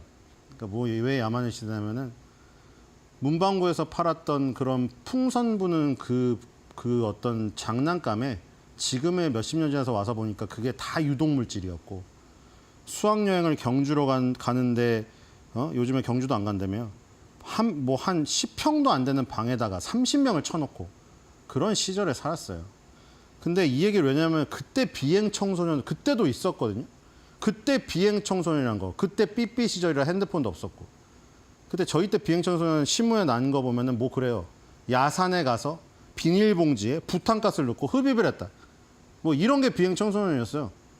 근데 요즘에는 그게 아예 정말 그 청소년이 마약 유통의 리더가 되고 그리고 지금 텔레그램으로 딥페이크를 해가지고 같은 또래의 여학생들 혹은 여대생들을 그 얼굴을 음란물에 붙여가지고 유포를 시키고 그러니까 이게 뭐 누가 더 나쁘다의 그 얘기를 하려는 게 아니라 시대가 변하면서 기술이 여기 도입이 되면서 기술적인 나쁜 놈들이 많이 생긴 거죠, 지금. 뭐 그 몇십 년 전에 그 야만의 시대 걔네들이 나쁜 놈이 아니었다는 게 아니라 걔네들은 기술의 혜택을 못 받은 나쁜 놈들이었고 지금은 기술의 혜택을 입어서 나쁜 짓을 하고 있다는 거죠. 그러니까 어떻게 보면 더욱더 집요하고 굉장히 똑똑해졌습니다. 나쁜 짓이. 그래서 그 지금 본산이 지금 텔레그램, 그러니까 이게 애매한데 텔레그램에서 범죄가 많이 나타나면 텔레그램 창업자를 감옥에 넣어야 되느냐. 그럼 예를 들어 X에서 그 얘기 나온 거 있죠, 지금. X에서 범죄가 많이 일어나면 일론 머스크를 감옥에 보내야 된다. 그러면 이 논리면 지금 계속 그 얘기가 나오고 있어요. 그럼 인스타그램을 통해서 범죄가 많이 일어나면은 그 관리를 못한 인스타그램 창업자를 감옥에 보내야 되고, 물론 정말로 페이스북의 마크 저커버거는 미국의 청문회에 참석해서 죄송하다고 했어요. 그러니까 우리나라 기업인들한테는 볼 수 없는 부분이었기 때문에 댓글에 우리나라에서 그래도 저 미국 기업인은 저런 식이라도 반성은 안 해. 뭐 이 얘기는 달렸어요. 마크 저커버그가 자기가 페이스북을 그런 목적으로 창업하진 않았잖아요. 너네 여기서 범죄라고 마약을 유통해라. 근데 어쨌든 간에 거기서 안 좋은 사건들이 일어나니까 마크 저커버거는 창업주로서 사과를 했습니다. 근데 이제 두로프라는 이 텔레그램 창업자가 지금 일단 프랑스 공항에서 체포가 됐다는 얘기가 지금 뉴스가 나오고 있죠. 거기다가 오늘 또 뭐 딥페이크 관련 범죄 관련해서 지금 무슨 회의가 지금 우리나라에서 열리는 것으로 알고 있어요. 이 두 개가 연결되어 있거든요. 지금 소셜 미디어에 지금 그 가입자 수로 따지면은 페이스북, 유튜브, 왓츠앱, 그 다음에 메신저, 위챗, 인스타그램, 틱톡, 텔레그램. 그러니까 뭐 매출액에는 뭐 가입자 수는 대략적으로 이게 뭐 어떤 조건에 따라 순위가 바뀔 수가 있잖아요. 어쨌든 간에 텔레그램이 전 세계로 봤을 때 10위권 안에 드는 SNS다. 그냥 요 정도로 판단하면 될 것 같아요. 뭐 SNS 종류가 워낙에 많아요. 중국은 또 자체적으로 자기네들만 쓰는 게 엄청나게 많잖아요. 걔네들은 틱톡, 위챗을 쓰지 그 다른 나라 걸 안 쓰잖아요. 인스타그램, 유튜브로 안 쓴단 말이에요. 근데 하여튼 엄청나게 많습니다. 어쨌든 텔레그램의 위상이 이 정도고, 그리고 여기서 차별화되는 게 이게 보안이 엄청나게 뛰어나다는 것 때문에 여기서 비밀스러운 얘기를 하고 뭐 방을 바로 폭파시켜 버릴 수 있어서 이걸 많이 이용하죠. 어쨌든 간에 이거를 창업한 두로프가 잡혔다. 어떤 인물인가? 약간 좀 나르시시즘 같기도 해요. 이분의 인스타그램을 가보면은 되게 단순하게 되어 있거든요. 인스타그램 사진을 볼까요? 되게 단순한데 이게 약간 누드 모델 같아요. 보시면은 이 그 모든 저기가 다 누드예요. 지금 넘어가시면은 이분이 여기 딱 올려놨잖아요. 뭐 이게 멋있긴 합니다. 오너 앳 텔레그램. 자기가 오너라 이거죠. 딱 박아놨어요. 딱 박아놨죠. CEO 오너 앳 텔레그램.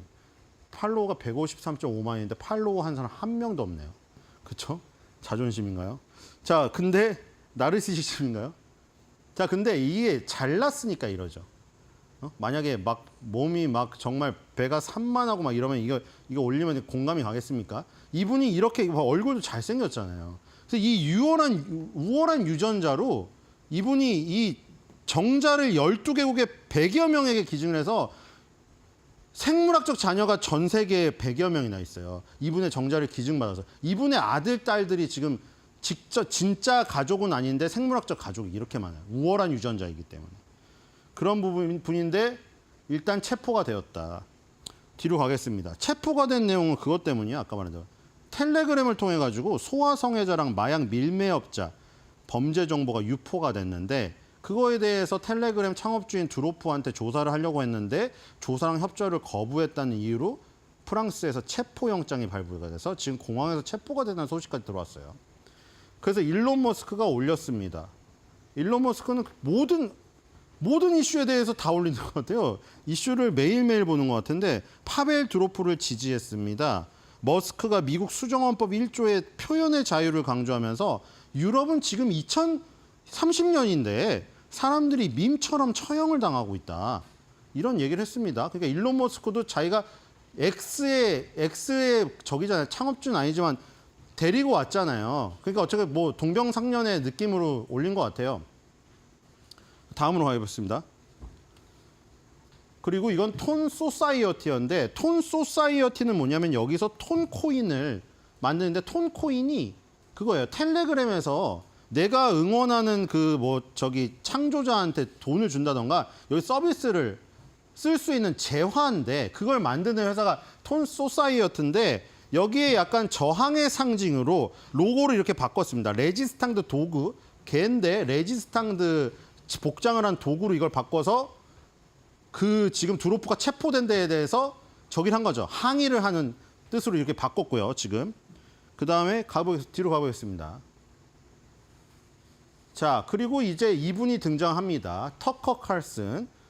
예전에 보수 매체로 유명했던 폭스의 앵커였고요. 그리고 뭐 우리나라 언론에서는 이분이 뭐 저기 뉴스를 조작을 해가지고 뭐 저기 팽을 당했다 이런 얘기를 하는데 뭐 우리나라 언론이 또 뭐 다르게 해석해서 저기 호도하고 있다 이런 얘기도 있어요. 어쨌든간에 지금 나오셔서 자기의 채널로 유튜브니 엑스니 이런 거 자기가 직접 대담해서 올리고 있는데 이분은 무려 푸틴하고 대담을 하셨습니다. 푸틴이 서방 언론하고 대화를 한다. 그것도 여기 가서요. 여기 모스크바 갔어요. 이분이. 이게 지금 이루어질 수가 없는 일이잖아요, 이게. 근데 이거를 성공시켰죠. 둘이 뭐 인터뷰를 했는데 여기서 푸틴이 정말 아무 말이나 다 질렀습니다. 그냥. 나 우크라이나 전쟁 끝낼 생각 없다. 그리고 그 역사를 거론하면서 이건 미국이 태클을 거는 건지 원래 우크라이나는 우리 땅이다. 뭐 이런 얘기까지 했습니다. 그래서 지금 요것을 진행하신 분인데 에피소드 73에서 푸틴이 나왔죠. 근데 에피소드 73 푸틴 나온 다음에 트럼프도 여기서 등장을 했고요. 그 다음에 가장 최근에 두로프가 나옵니다. 두로프가 나왔어요. 에피소드 94편에. 94편에 두로프가 나와서 거의 1시간 넘게 떠들었는데 여기서 얘기한 게 900밀리언이죠. 텔레그램 해지 오버 900밀리언. 지금 9억 명을 갖고 있다. 뭐를? MAU가 30일 동안 한 번 이상 앱을 접속한 사람들의 수인데 그게 9억 명이고 앞으로 1년 안에 10억 명을 돌파할 예정이다. 앞으로 10억 명을 돌파할 예정이고 두로프의 인기가 산불처럼 번지고 있다. 여기 있죠. 포레스트 파이어라고 표현이 있을 거예요. 포레스트 파이어라는 표현이 여긴 안 나오는데 뒤에 나올 겁니다. 산불처럼 번지고 있다. 근데 이 이유가 뭐냐? 이유를 두로프가 밝혔습니다. 우리의 텔레그램은 지정학적 플레이어가 아니고 중립적인 플랫폼이기 때문에 인기가 있는 것이다. 그 얘기를 했어요. 그래서 이제 이 사람은 지금 이 사람하고 톤 소사이어티 텔레그램 공식 계정에서 다 이걸 부적절하다고 지금 하는 거죠. 체포가. 우리는 중립을 지켰고 보안이 굉장히 특별한 SNS를 올려서 곧 10억 명의 MAU를 앞두고 있는 인기 SNS인데 이 안에서 벌어지는 일 때문에 우리 창업주를 체포해서 데려가는 거는 굉장히 불합리하다. 이걸 주장하고 있는 겁니다. 어쨌든 간에 이 인터뷰를 한 2년 때문인지 모르겠는데 이분도 지금 일론 머스크처럼 한 번 달았습니다. 코멘트를. 뭐라고 달았냐면 정부기관의 검열을 거역하면 받을 수 있는 경고를 보여주는 사례다. 이렇게 하면서 약간의 그쵸? 완전히 이거 아니다. 너 나빠. 프랑스 정부 나빠. 이 얘기는 아니지만 애둘러서 표현을 했죠. 이게 지금 불합리한 상황이라는 것을. 자, 이래서 중요한 인물들이 다 지금 두둔하고 나섰습니다. 지금. 어쨌든 프랑스에서는 지금 당장 풀어줄 생각이 없는 것 같고요. 뒤로 가겠습니다. 자, 일단 팩트는 맞습니다. 텔레그램이 범죄의 온상이 되고 있는 건 맞아요. 왜냐하면 그 보안이 굉장히 뛰어나기 때문에. 예를 들어 뭐 많이 나오잖아요. 자료화면에 마약을 요즘에 저기 피자보다 쉽게 살 수 있다고 해서 청소년들도 지금 구매를 하고 있는데 텔레그램에 구매할게요. 아이스 구매할게요 하면 수두룩히 달린답니다. 그리고 지금 문제가 되고 있는 게 이겁니다. 이게 진짜인지 모르는데 지금 놔두는 영상인데 이 지금 전국에 다 있어요. 전국에 다 있는 그 여학생들이 지금 딥페이크 영상으로 자기 얼굴이 도용돼가지고 음란물 유포가 되고 있단 말이에요. 그러니까 지금 이걸로 오늘 정부에서 회의를 지금 하고 있습니다. 지금 현재. 그래서 지금 서울경찰청장님께서 26일 날 기자 간담회를 진행을 했는데 그 자리에서 그 얘기했어요. 딥페이크 허위 영상물을 만드는데 동료 학생 교사에 대한 것까지 만들어서 확산하고 있다. 근데 그 주범이 누구냐? 어른도 아니에요. 아까 말한 대로 똑똑해진 10대 청소년이 나왔다고 했죠. 저희 때랑 다르게. 지금 여기서 지금 잡힌 청소년 피의자만 10명이라고 합니다. 지난 달 말 기준으로요. 7월 달 말 기준으로 올해 벌써 청소년 피의자가 10명이 이 딥페이크로 이 자기의 동료라던가 자기의 선배라던가 자기의 교육 담당 선생님들을 이렇게 해가지고 잡힌 사람이 10명이래요. 근데 이게 다 어디로 유포가 되고 있느냐? 텔레그램에 유포가 되고 있습니다. 그러니까 뭐 거기까지는 맞죠? 이게 텔레그램에서 범죄가 많이 일어나고 있는 건 사실이에요. 근데 그게 이제 창업주 두로프를 이것 때문에 구속을 시키고 벌해야 되느냐? 거기에 대한 이제 논란은 있는 것이죠. 자, 뒤로 가겠습니다. 그럼 딥페이크 도대체 뭔가? 딥페이크 엄청 많아요. 자, 제가 이제 4개를 보여드릴 텐데 딥페이크로 재미를 일으켜서 삶이 즐거워지는 거 2개랑요. 뭐 누군 기분 나쁠 수도 있겠죠. 세상에 어떤 저쪽 북에 사는 사람. 안 좋게 지금 되는 거 2개 보여드릴게요. 자, 요즘에 릴도지라는 유튜버 알고리즘에 많이 떠서 보는데 김정은, 김여정의 딥페이크 영상을 많이 올려요. 그래서 요즘에 오물풍선 자꾸 날리잖아요. 오물풍선 먹방을 하는 김정은입니다. 자, 이걸 북에서 보면 어떨까요? 어쨌든 딥페이크 기술이 이렇게 발전한 겁니다. 자, 그 다음으로 가봅시다. 이게 나쁜 것으로 쓰이면. 자, 이거 남자분들은 특히 속으신 분들 많을걸요? 뭐 여자분들도 축구 좋아하니까. 한때 이강인 선수, 뭐 이게 지금도 그렇지만 이강인 선수 처음에 진출했을 때 계속해서 이런 영상 나왔죠. 음바페, 무슨 호날두, 메시가 나와가지고 이강인 선수는 뛰어난 선수며, 그 막 조회수가 1,200만이에요. 근데 알고 봤더니 뭐예요? 음바페, 호날두, 메시는 이강인 선수에서 단 한 번도 언급한 적이 없어요. 다 가짜 영상이에요. 다른 말을 한 걸 갖다가 음성을 입혀가지고 이강인 선수 칭찬한 것처럼 한 거예요. 그러니까 우리나라 네티즌들은 좋다고 가가지고 야 이강인 선수 저런 대단한 선수들이 축하해주네. 와 역시 음바페, 역시 메시. 다 그러고 있었던 겁니다. 다 가짜예요. 조회수 올리기 위한 다 가짜 영상. 그렇죠? 이렇게 쓰일 수가 있다는 것이고요. 뒤로 가겠습니다. 자, 또 재밌는 거. 요즘에 또 저기 쥐롤라가 난리죠. 킹키부츠에 나오는 롤라를 지금 개그맨 이창호 씨가 해갖고 쥐롤라로 지금 난리가 났어요. 영상이. 그걸 또 패러디한 겁니다. 피지컬 스타, 뮤지컬 스타를 패러디해가지고 너무 재밌죠. 자, 다음으로 가겠습니다. 재미를 주는 영상이고 또 이게 나쁜 영상입니다. 자, 송혜교입니다. 교수님의 QF 어린이 기금회를 진심으로 감사드리며 이게 음성까지 나와요. 그러면 송혜교 씨에 대해서 좋은 마음을 갖고 있었던 분들에게 야 저렇게 천사 같은 송혜교 씨가 기부해달라고 하는데 우리도 동참해야지. 다 가짜입니다.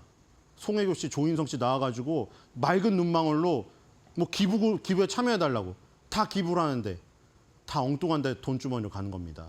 이게 딥페이크의 무서움이에요. 지금. 뒤로 가겠습니다. 그래서 시간이 없는데 자, 우리 관련주를 찾아보도록 하죠.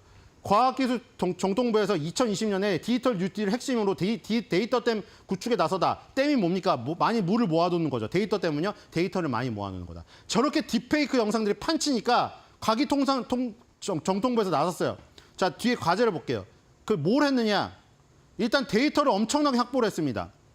크라우드 소싱 방식으로 일자리를 창출해서 뭐 AI 학습력 데이터를 수집하고 가공하는데 많은 인력 필요 뭐 이런 내용이 나와 있고 뒤로 넘기겠습니다. 그 종목이 나오니까요. 뒤로 가겠습니다.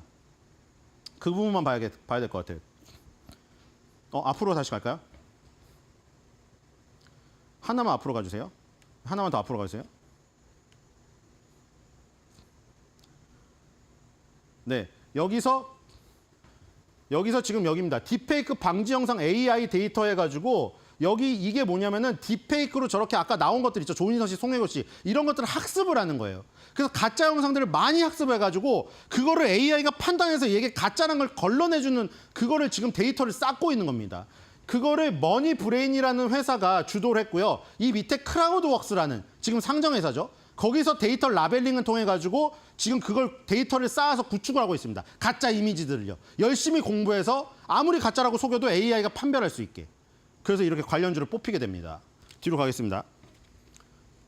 이제 영상을 보고 마무리하죠. 자, 황현희 씨가 그때 기자회견 했죠. 자, 저희 이데일리도 많죠. 이데일리 나오시는 출연진분들 사칭해가지고 자, 황현희 조사하면 돈 나와. 황현희 유튜브 공식 조사하면 돈 나와. 조사하면 돈 나와. 아무것도 진짜 황현희 씨가 없습니다. 딥페이크 영상 정말 주의하시기 바라고. 다음으로 가겠습니다.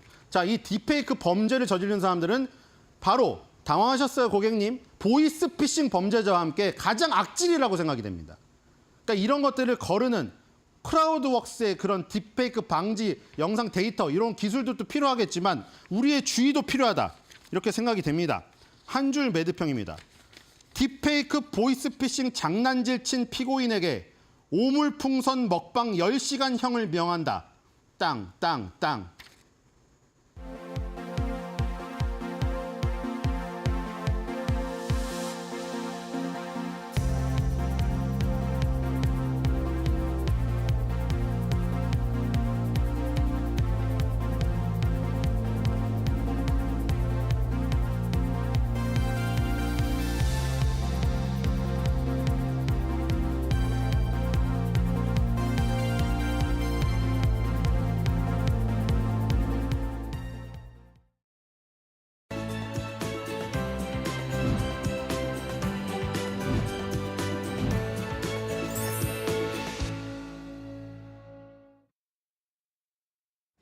오만한 인터뷰입니다. 오늘 오만한 인터뷰 주제는 바로 AI입니다. 현 시점에 AI 어디쯤 와 있는 것인지, 그리고 투자자 입장에서 AI의 미래, 성장 여력 어디까지 바라볼 수 있을지 좀 깊이 있게 이야기해 보겠습니다. 서강대학교 정보통신대학원 윤석빈 특임 교수 모셨습니다. 안녕하십니까? 예, 안녕하세요. 반갑습니다.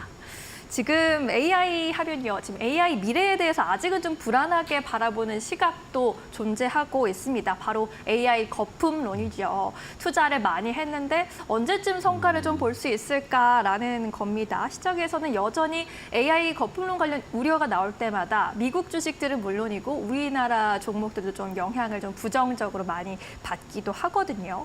이 AI 거품론, AI 과잉 투자에 대해서는 어떤 입장 갖고 계십니까? 예, 이렇게 결론을 말씀드리면 균형이 중요할 것 같아요. 균형. 거품론과 낙관론 두 개가 이제 균형이 중요한데요. 말씀하신 것처럼 현재는 돈 버는 AI에 대해서 많은 좀 의구심이 있습니다. 네. 그러니까 요즘에 돈 버는 AI, 그러니까 영어로 표현하면 from potential to profit. 포텐셜에서 프라핏, 돈을 보여줘야 돼라고 얘기를 하고 있고요. 네. 그리고 사실은 요즘에 최근에 나왔던 또 표현은 too much expense, 너무 비싼데 too little benefit, 너무 베네핏이 없어라고 네. 얘기를 하고 있는 거죠. 그러니까 제가 봤을 때 사실 인터넷 모바일 겪었지만 물론 거품이라는 게 분명히 존재합니다. 혁신적인 부분에서. 근데 확실히 그런 거에서 균형 관계 중요한데 말씀하신 것처럼 현재는 엔비디아만 돈을 벌고 있는 것 같아요. 엔비디아만. 왜냐하면 나머지 업체들은 실제 업체에서도 전에 IBM 오라클에 있었거든요. 그래서 네. 저도 이제 실제 엔터프라이즈 쪽에 이제 관여를 많이 하고 있는데 실제 회사에서는 트윗 대비 효과가 나와야 되는군요. 그러니까 일만 뭐 이미지 나오고 재밌게 개인적으로 취미 생활하는 것과 업무는 분명히 다른 부분이 있기 때문에 특히 스타트업은 그 업체에서 이제 우리 썼을 때 효과 나왔을 때 ROI라고 하죠. 그런 부분에서는 아무래도 조금 시간이 걸릴 수 있다. 네. 그래서 그런 부분에서 많은 투자자 관점에서 내가 투자한 실적에 대한 부분에서 리턴이 없을 때 네. 약간 그런 반발이 있을 수 있는데 근데 어쨌든 이런 혁신적인 부분에서는 거품이 낄 수밖에 없죠. 그렇지만 이제 균형감이 중요해서 특히 이제 투자자 입장에서 말씀을 드리면은 어떤 회사가 정말 돈을 버는 AI인지 그런 것들은 이제 투자자 관점에서 좀 면밀히 보실 필요가 있다고 생각합니다. 네, 포텐셜도 있고 이제는 프로핏을 좀 낼 수 있는 그런 기업을 우리가 바라보고 싶은 기업인데 투자자들이 그래서 지금 현지 시간 28일에 나오는 엔비디아의 실적에 굉장히 많이 주목하고 있습니다. 엔비디아 주가가 변동성 굉장히 심하긴 했는데 그래도 좀 멀리서 봤을 때 최근 흐름이 너무 좋았거든요. 엔비디아 이번 2분기 실적 발표에서 투자자로서 어떤 포인트에 좀 주목을 해봐야 할까요? 예, 뭐 저는 주로 기술하는 사람이긴 합니다만, 네. 근데 제가 봤을 때는 현재는 이제 객관적인 대표는 뭐 주당 순이익이 0.64달러에 이르고 매출이 286억 8천만 달러라 해서 사실은 굉장히 여기 그래프 나와 있는데 현재적인 이렇게 매출이나 그런 이익은 굉장히 좀 상승 그래프를 그리고 있죠. 네. 보시는 것처럼. 근데 사실은 이런 실적이 말씀해주고 있는 것들에 대해서 근데 사실은 너무 주가가 많이 올랐죠. 네. 많이 너무 단기가 많이 올랐기 때문에 약간 조정을 받을 수 있긴 한데 개인적 의견은 아마 저런 추이는 아마 계속 투자 관점에서 엔비디아가 아시겠죠. GPU가 좀 굉장히 중요한 AI에서 핵심 인프라거든요. 그래서 굉장히 만약 AI 서비스 하려면 무조건 엔비디아가 필요한 상황인데 그런 관점에서 데이터 센터 특히 데이터 센터에 대해서 그래서 이런 것들이 물론 이제 대안들이 나옵니다. 약간 엔비디아 말고 뭐 반 엔비디아라고 하죠. 그런 얼라이언스에서 인텔이라든지 AMD에서도 하고 있는데, 근데 제가 봤을 때 현재는 데이터 센터에 대한 그 점유율 자체는 굉장히 당분간은 넘사벽이지 않을까 하는 부분이 분명히 있어요. 그러니까 네. 최근에 저도 블랙웰이라고 하는 저도 네. 신제품 직접 봤는데 예. 약간 제가 봤을 때 이건 좀 약간 물론 이제 약간 이게 약간 이슈가 있어서 미뤄지긴 하는데 그게 나온다고 하면 다른 칩 업체들은 좀 넘사벽처럼 느낄 수가 있는데 네. 아마 단기적인 것은 좀 엔비디아 아성을 넘길 수 약간 굉장히 큰 벽을 만난 느낌 그런 게 있어서 사실은 그런 부분에서는 아마 투자 관점에서는 단기적으로는 아마 GPU 시험점이 남아 있는데 그것들 아마 다른 인텔이라든지 AMD에서 우리나라도 삼성이나 이렇게 노력을 하고 있긴 한데 그것들을 단기간에 그걸 넘어서는 어려울 것 같다 그런 부분이 있고요. 데이터 센터에 대한 시장에 대한 가름 인덱스 같은 거죠. 엔비디아의 이제 주가나 실적 자체가 그렇기 때문에 아마 투자자분들 아마 요거에서 아마 팝콘각처럼 이제 중요한 포인트가 있고요. 그런 부분에서 이제 사실은 다른 반도체 업체들에서도 뒤에 또 말씀드리겠지만 다른 반도체에서도 이게 왜냐하면 엔비디아가 치고 나가면 네. 다른 삼성이나 TSMC 부분도 분명히 그 영향을 받을 수밖에 없어서 그런 상관관계를 이제 투자자분들이 좀 잘 보시면 좋을 것 같습니다. 네, 지금 블랙웰 언급하시면서 GPU죠. 블랙웰 이 칩이 넘사벽이다 이렇게 표현을 해주셨는데 넘사벽이다라고 말씀해주신 이유가 있으실까요? 왜냐면은 이제 지금 저도 이제 엔진 출신인데 네. 이제 지금은 엔비디아가 GPU만 파는 업체인데 제가 알기로는 에키녹스라고 하는 데이터 센터 유명한 회사가 있어요. 에키녹스랑 엔비디아가 힘을 합쳐서 너 이제 이거 못 만들잖아. 네. 블랙웰 그 렉당 150kW예요. 예. 그게 굉장히 물론 아마 이 이데일리 빌딩도 아마 블랙웰 몇 달가 돌면 바로 꺼질 겁니다. 굉장히 이제 전기를 많이 먹긴 하는데 파워가 굉장히 파워를 많이 쓰긴 하는데 예. 성능이 굉장히 뛰어난 거죠. 그래서 그 아마 젠송황이 딱 나왔을 때 그 블랙을 딱 했을 때 그때 막 참석했던 많은 업체들이 바로 살게요.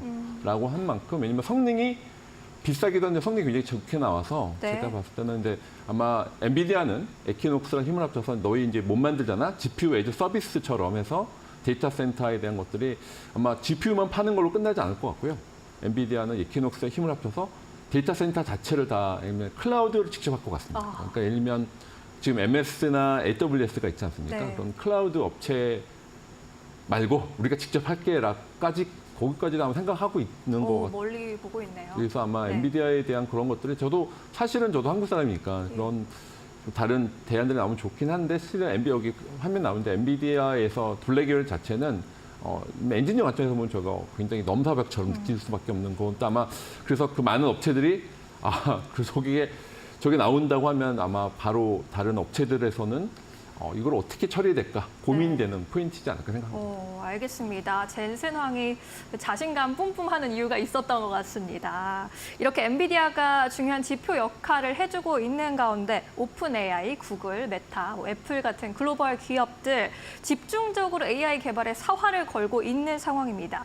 이 기업들 중에서 어떤 기업들이 좀 가장 잘하고 있다고 평가할 수 있겠습니까? 각자 특징이 있는데요. 일단 오픈 AI는 워낙 잘 아시죠. 챗GPT 좀 많이 쓰실 것 같은데 네. 그래서 아마 그런 것들은 이미 많은 확정이 되어 있고요. 예. 두 번째는 메타 부분이 또 중요한 부분이에요. 메타라는 페이스북 이름이 바뀌었죠. 그래서 메타는 전략은 오픈 소스를 하는 겁니다. 지금 이렇게 오픈 AI가 이름과 다르게 클로즈하게 움직이고 있고요. 메타가 라마 3.1을 최근에 발표를 했습니다. 그래서 네. 그 관점에서 오픈 소스로 인해서 시장을 확대해 나갈게라고 하고 있는 거고요. 그리고 이제 구글은 재밌게도 원래 AI 선도 업체였거든요. 트랜스포머라고 하는 그 논문을 발표하고 사실은 이제 제살 깎아 먹기는 거죠. 그러니까 우리가 AI를 넣으면 내서 오면 검색 시장에서 제살 깎아 먹기처럼 이제 그걸 밀었는데 그 사이를 오픈 AI에서 치고 나갔던 거였죠. 네. 그래서 그런 부분에서 이제 구글은 이제 어쨌든 제미나이 최신의 발표도 하고 있고, 근데 구글이 사실은 약간 그거는 기술력이 워낙 탄탄한 회사이기 때문에 그래서 B2B, B2C 이거 노리고 있고요. 재밌는 건 애플입니다. 애플은 직접 AI를 하진 않지만 애플 인텔리전스를 최근에 발표했잖아요. 그거는 뒤에 또 말씀드리지만 AI 에이전트 워크플로우라고 해서 사용자들이 말을 하면 예를 들면은 제가 여기 이데일리 왔을 때 저희 집이 용인인데 네. 제가 만약 택시 타고 거리가 머니까 그러면 지금은 제가 구글 직접 검색을 하거나 아니면 뭐 모빌리티, 카카오 모빌리티나 우버를 해야 되는데 제가 말을 하면 얘가 알아서 해주는 거죠. 에이전트에서. 그러니까 애플 인텔리전스에서 나중에 오늘 추천드리는 에이전트 워크플로우가 중요한 포인트거든요. 에이전트 워크플로우를 아마 직접 애플은 그거를 챗GPT를 활용을 해서 에이전트 워크플로우 직접 시연할 수 있는 그래서 애플 인텔리전스가 굉장히 재밌는 그런 했는데 그렇게 각 시장마다 좀 특징이 있다라고 네. 보시면 될 것 같습니다. 지금 언급해주신 회사 중에 저는 사실 오픈 AI 1위로 꼽고 싶거든요. 챗 GPT 때문에. 현재는 네. 그렇습니다. 현재는 B2B, B2C든 다 제일 많이 실적을 내고 있고 네. 실제 가장 많이 활용을 실제 1등은 오픈 AI는 맞죠. 그렇죠.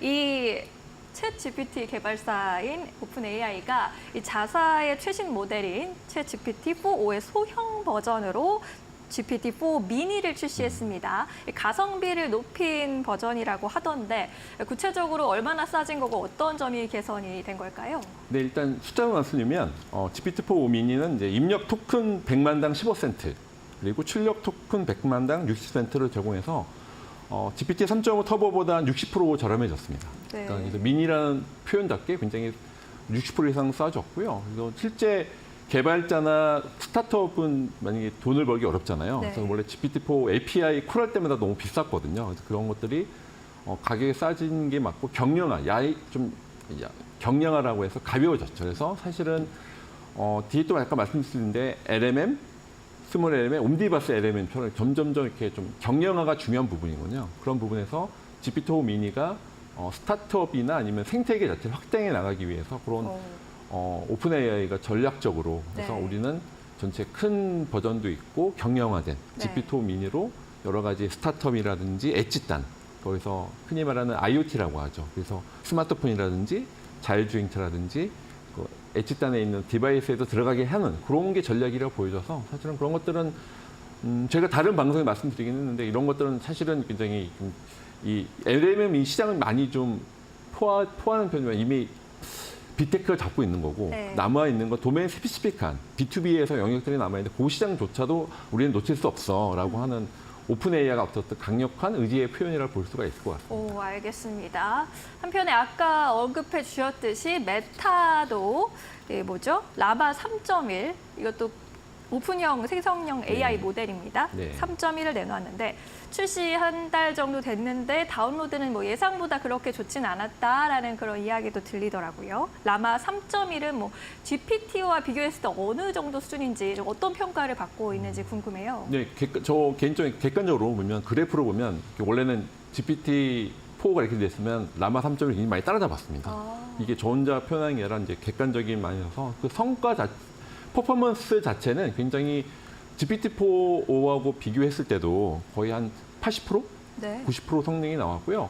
다운로드 수가 적긴 한데 제가 주위에서 보면 많은 그 AI 업체들은 라마 3.1을 갖고 다운로드해서 그걸 많이 좀 본인들의 온프라미스 LM이라서 네. 나만의 AI, 아. 마이 AI에는 굉장히 많이 쓰고 있어요. 그래서 네. 아마 다운로드 숫자는 생각보다 적을 수 있는데 왜냐하면 그게 회사에서 하나만 다운받으면 네. 개발자들이 여러 명이 쓰는 거다 보니까 그래서 아마 이제 지금 제가 주위에서 봤던 라마 3.1에 대한 퍼포먼스 굉장히 좋아서 많은 업체들이 나만의 AI, 우리 회사만의 AI 그런 관점에서 굉장히 많이 다운로드해서 사용하고 있고 뭐 최근에 나온 다른 오픈 소스를 갖고 그러니까 GPT-4가 미니 때문에 싸지긴 했지만 그럼에도 네. 불구하고 우리만의 AI, 마이 AI, 우리 엔터프라이즈, 우리만 오픈 회사 소스니까. 그렇죠. 예. 그래서 오픈 소스를 랩핑을 해서 나만의 AI를 하는 건 굉장히 활발하게 움직이고 있고요. 그리고 네. 객관적으로 말씀드리면 라마 3.1의 퍼포먼스나 그 성능이 나쁘진 않아서 많은 업체들이 지금 라마 3.1을 갈아타고 있고 그리고 뭐 최근에 나온 LG X1도 그렇고 다른 네. 오픈 소스랑 비교를 해서 사실은 업체 입장으로는 되게 메뉴가 많아지면 비교할 수가 있는 거니까 그리고 사실은 업무 패턴만 달라요. 어떤 때는 뭐 라마 3.1이 잘 맞을 수도 있고요. 그 업무 패턴, 성격에 따라서 달라질 수가 있습니다. 그래서 네. 그거는 자기 업무에 맞게 선택을 하는 건 각 회사마다 좀 결정을 하셔야 될 것 같습니다. 네, 라마 3.1도 안 써보신 분들은 꼭 써보시면 좋을 것 같습니다. 우리나라 기업들도 생성형 AI 개발에 박차를 가하고 있습니다. LG가 2주 전쯤에 최신 AI 모델 엑사원 3.0을 오픈 소스로 공개한 바 있습니다. 네이버도 하이버 클로바 X 서비스를 출시해서 1년째 제공을 하고 있고요. 최근에는 네이버 최수연 대표가 소버린 AI 강화에도 집중하겠다라고 밝힌 바 있습니다. 네이버, LG를 비롯해서 한국의 AI 개발 기업들은 글로벌 기업들과 비교했을 때 좀 어느 정도 위치에 있다라고 볼 수 있을까요? 예, 좀 다 아는 분들이라서 이렇게 신중하게 말씀드리는데 객관적으로 말씀을 드리면 네. 사실은 굉장히 저희 나라가 AI 기술력이 원래 3위, 4위였다가 약간 밀리고 있는 건 맞습니다. 그러니까 객관적인 지표 같은 경우 원래는 저희가 3위권, 4위권이었다가 지금 6위, 7위를 밀리고 있는 건 맞고요. 근데 재밌는 건 여러분 써보시면 알겠지만 챗GPT를 써보시면 한국말 되게 잘하죠. 그래서 사실은 언어에 대한 장벽이 많이 무너졌어요. 네. 그러니까 원래는 네이버나 카카오가 봤을 때 이 정도의 그 한국어에 특화된 걸로 있을 때 우리가 버틸 수 있지 않을까 했는데 사실 예상보다 워낙 한국어 성능이 잘 나와서 저도 한국 사람이 잘 되길 바라긴 합니다만 객관적으로 말씀을 드리면 그런 것들은 아마 써보시면 알겠지만 그 랭귀지 배려가 많이 내려와서 그런 것들은 그래서 소브린 AI도 좀 중요하죠. 주권에 대한 마치 핵 무기가 있냐 없냐 그런 것처럼 네. 그런 소브린 AI의 중요성을 저도 이제 인지를 하고 있는데 근데 재밌는 거는 이 AI 자체가 글로벌 마켓이거든요. 사실은 하이퍼클로버나 엑사원 자체가 이게 우리가 객관적인 글로벌적인 엣지 있는 가치가 없으면 그게 지속 가능성은 좀 떨어질 수 있다라는 거 말씀드리고 싶어요. 왜냐하면 많은 소비자나 사용자들이 너무 눈높이가 높아졌어요. 네. 그래서 사실은 하이퍼클로버는 굉장히 좋은 성능이긴 한데 예. 상대적으로 너무 오픈 마켓이다 이러면서 챗GPT를 사용해 본 분들은 네. 이거 다 써보시거든요. 하이퍼클로 써보고 아까 여기 나머지 도표에 있는 많은 우리 초고대 다 써봤는데 거기서 피드백 자체를 보면은 그 시장에서 그 갭 물론 이제 워낙 글로벌 빅테크에 대한 그 많은 투자가 된 것들을 바로 하루에 아침에 따라잡을 수 없는데 그런 네. 관점에서는 소브레인 AI도 중요한 부분인데 제가 또 말씀드릴 싶은 소브레인 AI 주권도 중요하지만 이쪽 또 업체 이 서플라이 관점에서는 좀 약간 도메인 스피시픽이라든지 유니크한 밸류를 개발하지 않으면 지속 가능성은 떨어질 수 있다라고 말씀드리고 싶습니다. 역시 뭐 자기만의 좀 유니크한 것이 있어야 하고 또 성능 면에서도 아직은 조금 따라갈 부분이 있다라고 해석을 해보면 될까요? 네, 그러니까 지금은 네. 저희가 이제 뭐 순위는 그래도 굉장히 자랑스러운 거죠. 네. 자랑스러운 건데 거기서 특화되는 약간 에이전트 워크플로우라든지 그런 것들에 그러니까 사실은 네이버도 검색 시장에서 구글을 제쳤잖아요. 그런 네. 것처럼 한국만에 대한 유니크 밸류도 있고 그것도 네. 글로벌 시장에서도 통할 만큼 그렇게 유니크한 밸류를 개발해야 된다. 그래야 왜냐면 검색 시장과 또 다른 형태라서 네. 그런 것들은 좀 주의할 필요가 있을 것 같습니다. 알겠습니다. 이번에 좀 중국 쪽으로 넘어가 볼게요. 중국도 AI 반도체 굴기가 꺾이지 않고 있습니다. 중국에서도 하고 있고 엔비디아의 일각에서는 엔비디아의 성능에 필적을 한다. 뭐 그런 주장도 나오고 있더라고요. 중국 AI 반도체는 좀 어느 정도인가요? 우리나라에 좀 필적할 수준이 되나요? 이게 그러니까 반도체라는 게 하루아침에 밸류 체인이 있거든요. 예. 제가 아시겠지만 엔비디아도 뭐 삼성전자, SK하이닉스, HBM 그래서 그렇게 연결하는 것처럼 그래서 지금 중국이랑 특징이 그러니까 중국에 대한 그 포텐셜이나 그건 무시 못하는 건 맞고요. 그런데 지금 이번에 나온 거 우리가 엔비디아만큼 뭐 성능이 나왔어라고 하는 거는 많은 이렇게 얘기를 들어보면은 네. 그거는 중국 사람들이 워낙 좀 약간 포장을 잘하잖아요. 그래서 그런 거는 실제 퍼포먼스 테스트를 해보셔야 될 것 같은데 네.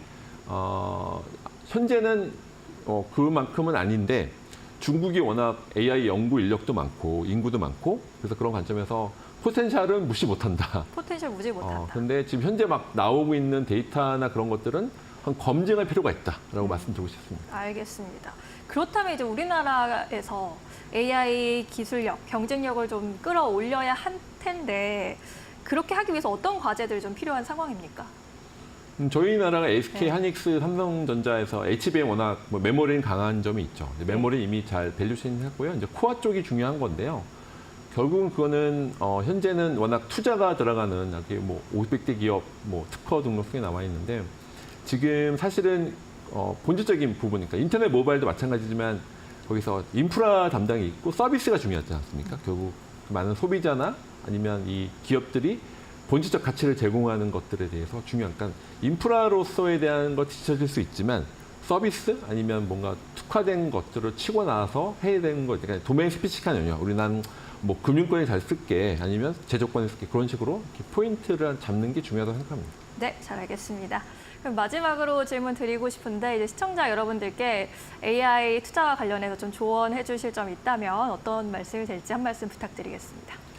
예, 그러니까 여러분도 말씀드렸지만 이제 본질적인 가치에 대한 부분이 집중하실 필요가 있어요. 너무 거품론이나 낙관론이 너무 휩쓸리지 마시고 밸런스 있게 하시는데 사실은 실적이라고 하는 매출에 대한 것들의 추이도 보시지만 그 이면에 있는 AI 기술에 대한 본질적인 부분이랄까요? 그런 것들이 이 현재는 약할 수 있는데 한번 포텐셜에서 프라핏이 있는 거니까 네. 포텐셜에서 프라핏 나오는 것들이 지금 많은 코스닥 업체들도 많이 좀 고전하고 있는 것들은 이미 투자에 대한 했는데 리턴이 없다는 부분에서 그런데 거기에 약간 밸런스가 필요하다. 근데 단지 매출도 있지만 그 이외에 미래에 대한 가치도 좀 밸런스 있게 보실 필요가 있다고 말씀드리고 싶습니다. 네, 미래에 대한 가치까지 좀 밸런스를 가져갈 수 있는 쪽으로 투자해 보는 게 좋을 것 같습니다. 네, 이렇게 해서 AI의 현 주소 그리고 미래까지 짚어보았습니다. 오늘 도움 말씀에는 서강대학교 정보통신대학원 윤석빈 특임 교수께서 고생해 주셨습니다. 오늘 말씀 잘 들었습니다. 감사합니다.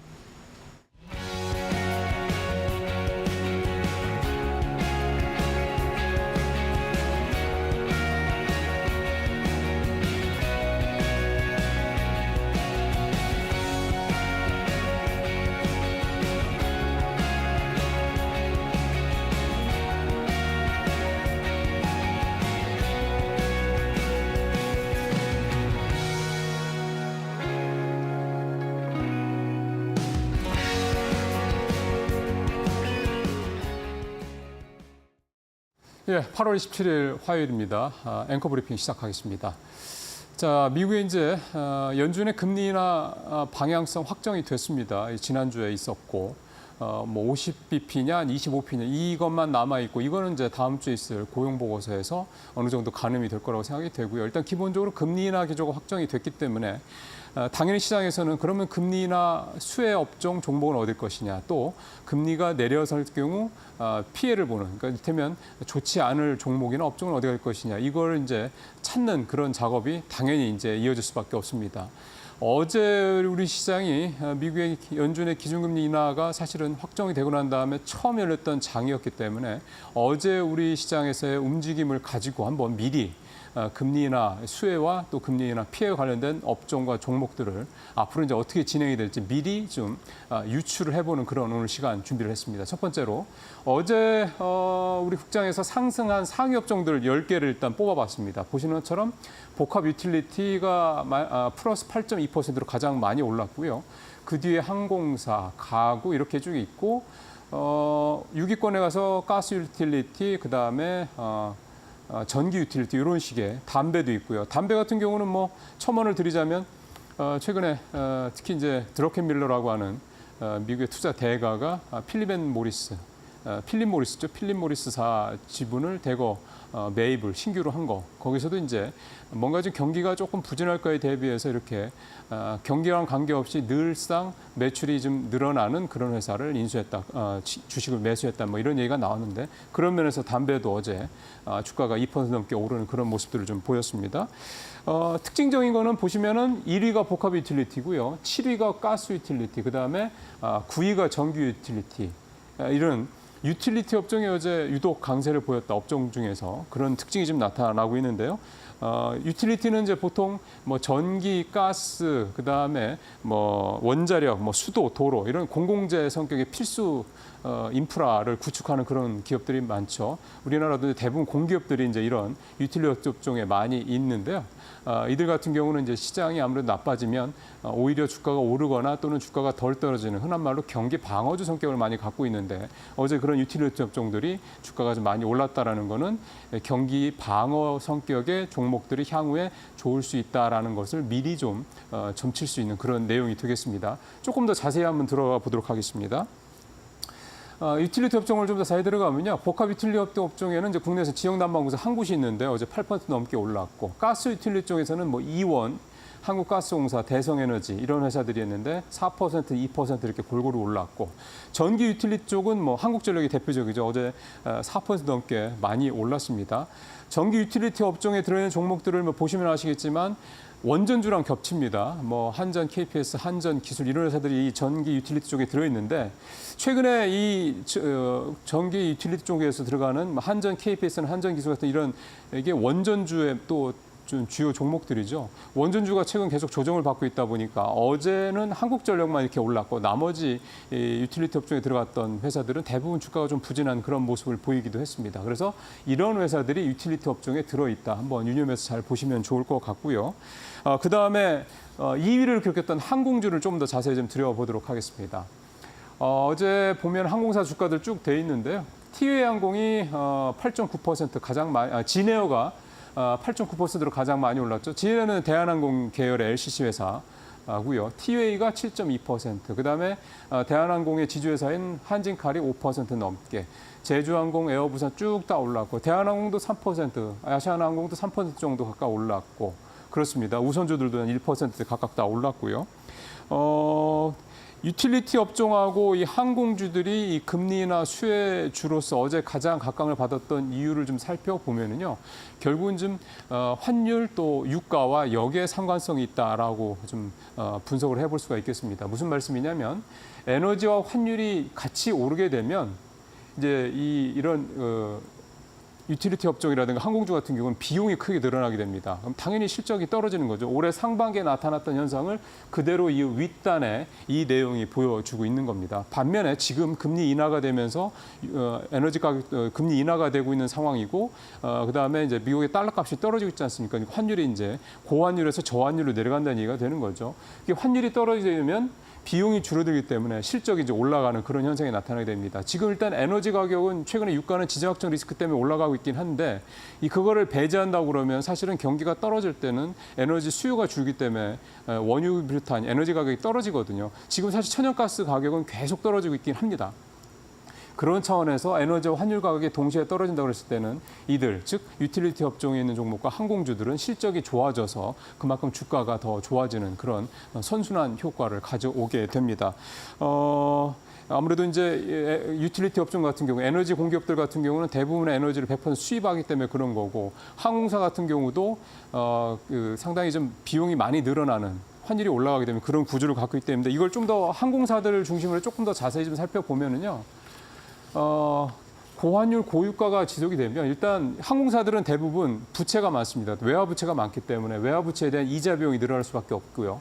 그다음에 기름값이 오르게 되면 당연히 항공유를 써야 되는 입장에서 봤을 때는 항공유 비용도 늘어날 수밖에 없습니다. 또 하나 항공사들이 갖고 있는 또 하나의 약점이 뭐냐면 대부분의 비행기를 자기들이 완전히 100% 돈을 주고 사서 갖고 있는 게 아니라 워낙에 고가하다 보니까 대부분은 리스를 많이 합니다. 보잉이나 이런 데서 리스를 해서 그것도 역시 달러로 리스비를 주는 거 아니겠습니까? 그러니까 환율이 올라가게 되면 리스비까지 늘어나는 상황이 되는 겁니다.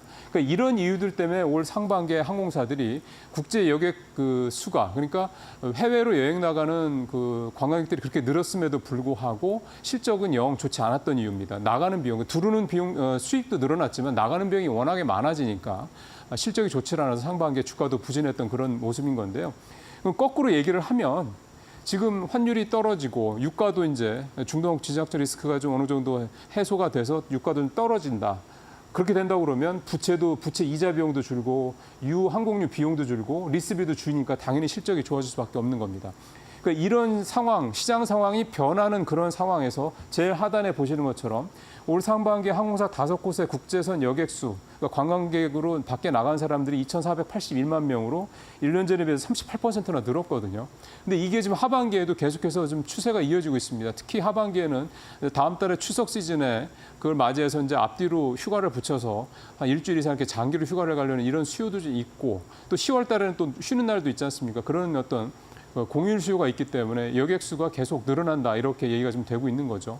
그러다 보니까 기본적으로 수익이 늘어날 수 있는 구조는 상반기에서 하반기도 이어지고 있고 그런 반면에 상반기에 비용을 늘렸던 비용이 크게 늘어나게 만들었던 이유들이 해소가 된다 그러면 항공주들이 하반기에는 정말 한번 생각해 볼 만한 한번 좀 주시해 볼 만한 그런 업종으로 이렇게 선뜻 이렇게 제시를 할 만한 그런 이제 업종이 된다 이렇게 보는 거죠. 그래서 이제 항공주들 하반기에 굉장히 좋게 보고 있다 이렇게 말씀을 드릴 수가 있는 거고요.